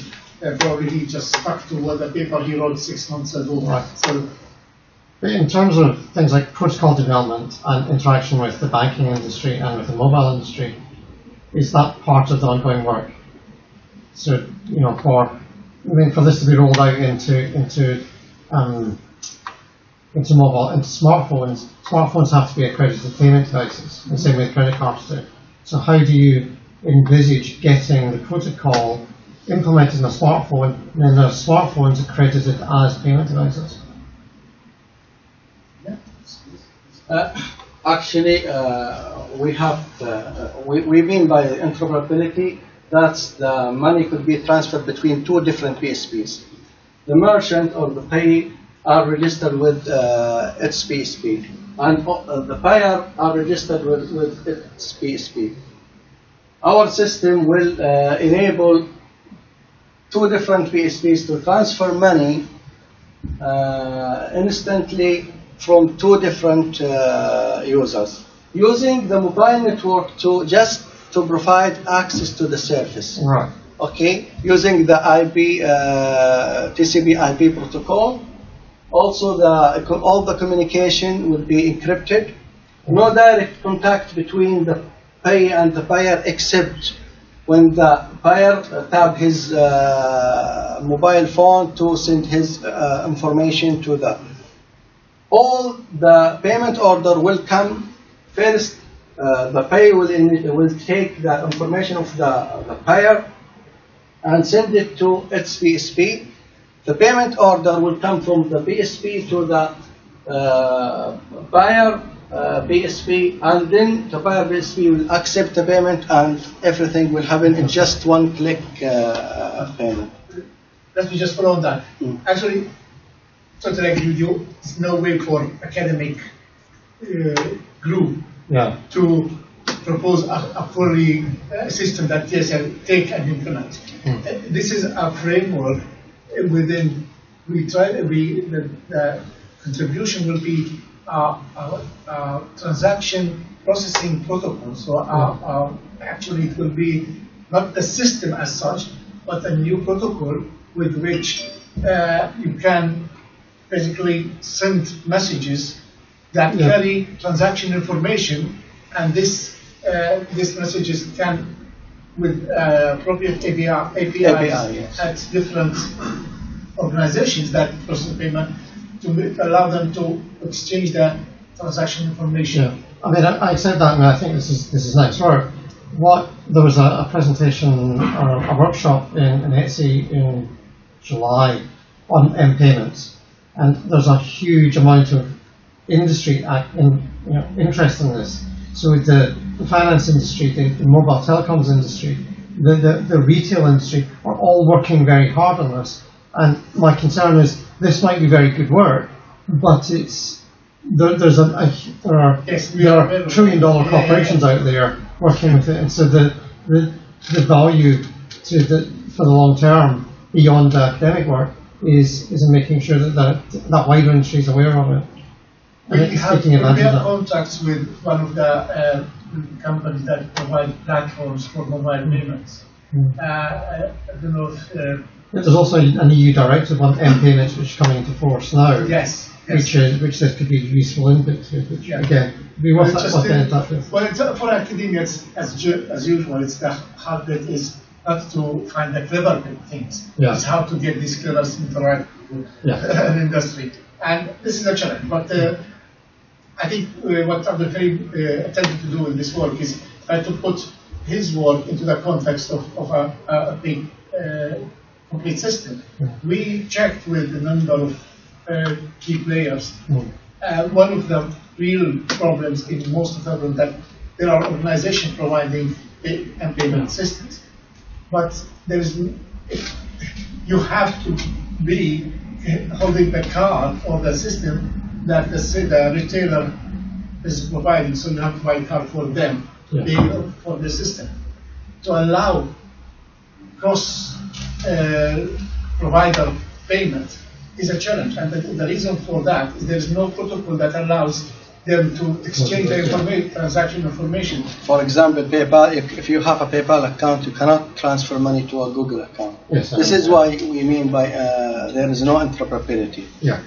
Well, and I accept that. I mean, that's a genuine problem. But you're right. Yeah. To get them to listen to that, we hope that once it's complete, because you can't go before you are proposing something that they can use.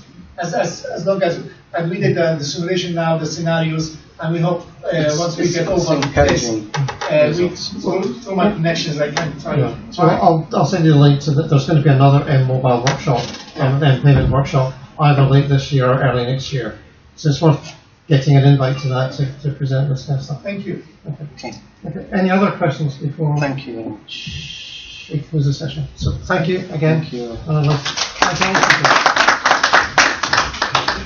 So I'm going to close the session. Hand over to you. Well, let me thank all the speakers. Thank you, Scott, for managing the day for us. I want you to take the role of what Mona was supposed to do as well. So thank you very much for everyone. Thank you. So here we are. For us, it's an emotional moment. You know, we as organizers, we work on the conference. We start next month. We will start working on that. So from October, we start preparing the web pages. We start sending the call for papers, and to get all through the process to the last day, to the last session of conference is always an emotional moment to reflect on how much have we gained from communicating with you. And for me, it has been a great pleasure so that I met you all, and thank you for your talks, thank you for your presentations, for your contribution to the conference. Truly enjoyable experience, and obviously that's why we are doing it year after year. We started this, as I said before, in 2007 as an experiment. That at that time there was no conference on mobile applications as such, but we see now that there are many other conferences, but I'm still pleased that we could continue and have such excellent contributions and like the ones we had here. Of course, we value your effort, and in the past we had several times follow-up from the conference. And the follow-up is in forms of taking the best papers and take them a step forward. We have agreement already with our journal, American Journal, International Journal on handheld computing. The name is old-fashioned, handheld computing, but that was because the journal established that very well-established journal.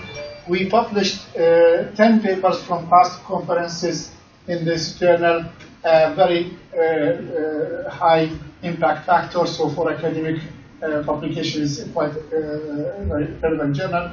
So we will have 2 special issues in that journal. We also work now with a publisher, I can't say that, but it's a very reputable publisher on starting a new journal.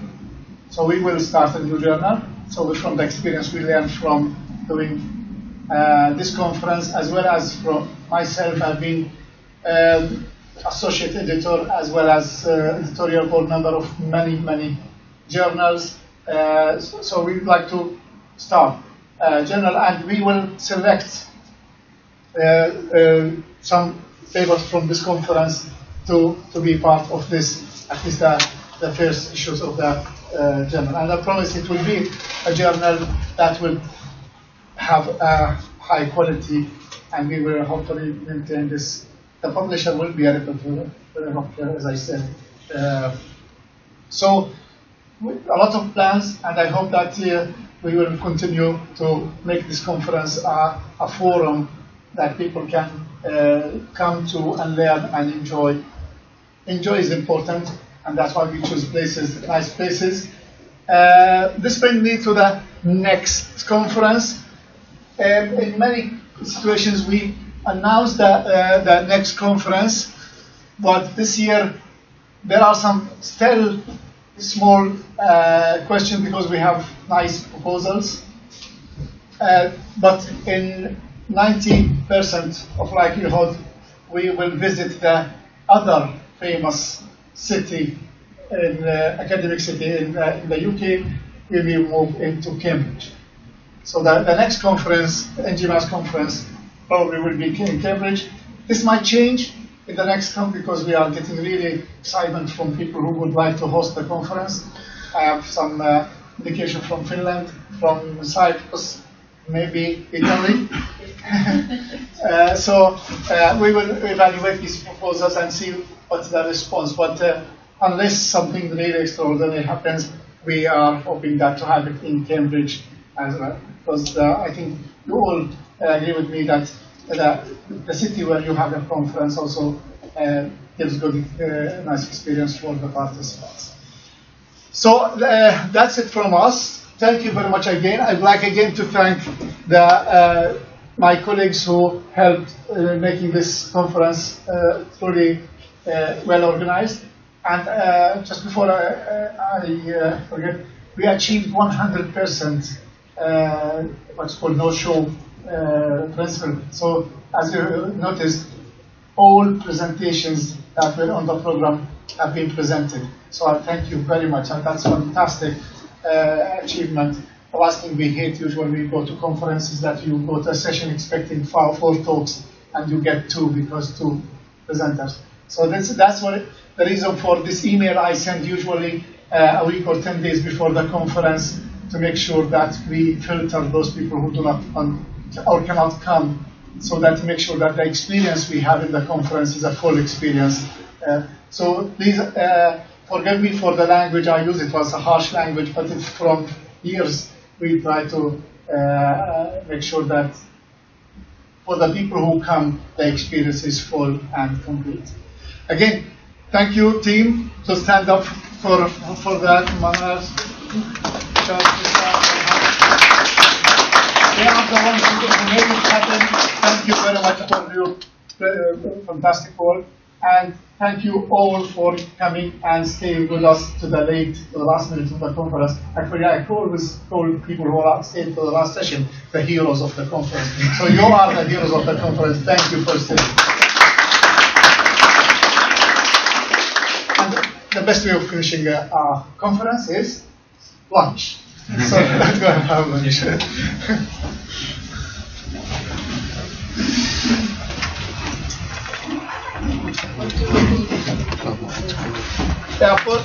We will send to everyone who came a letter of attendance. So I know some of you asked for. We will send that automatically by PDF to everybody who applied. It will be properly signed PDF file.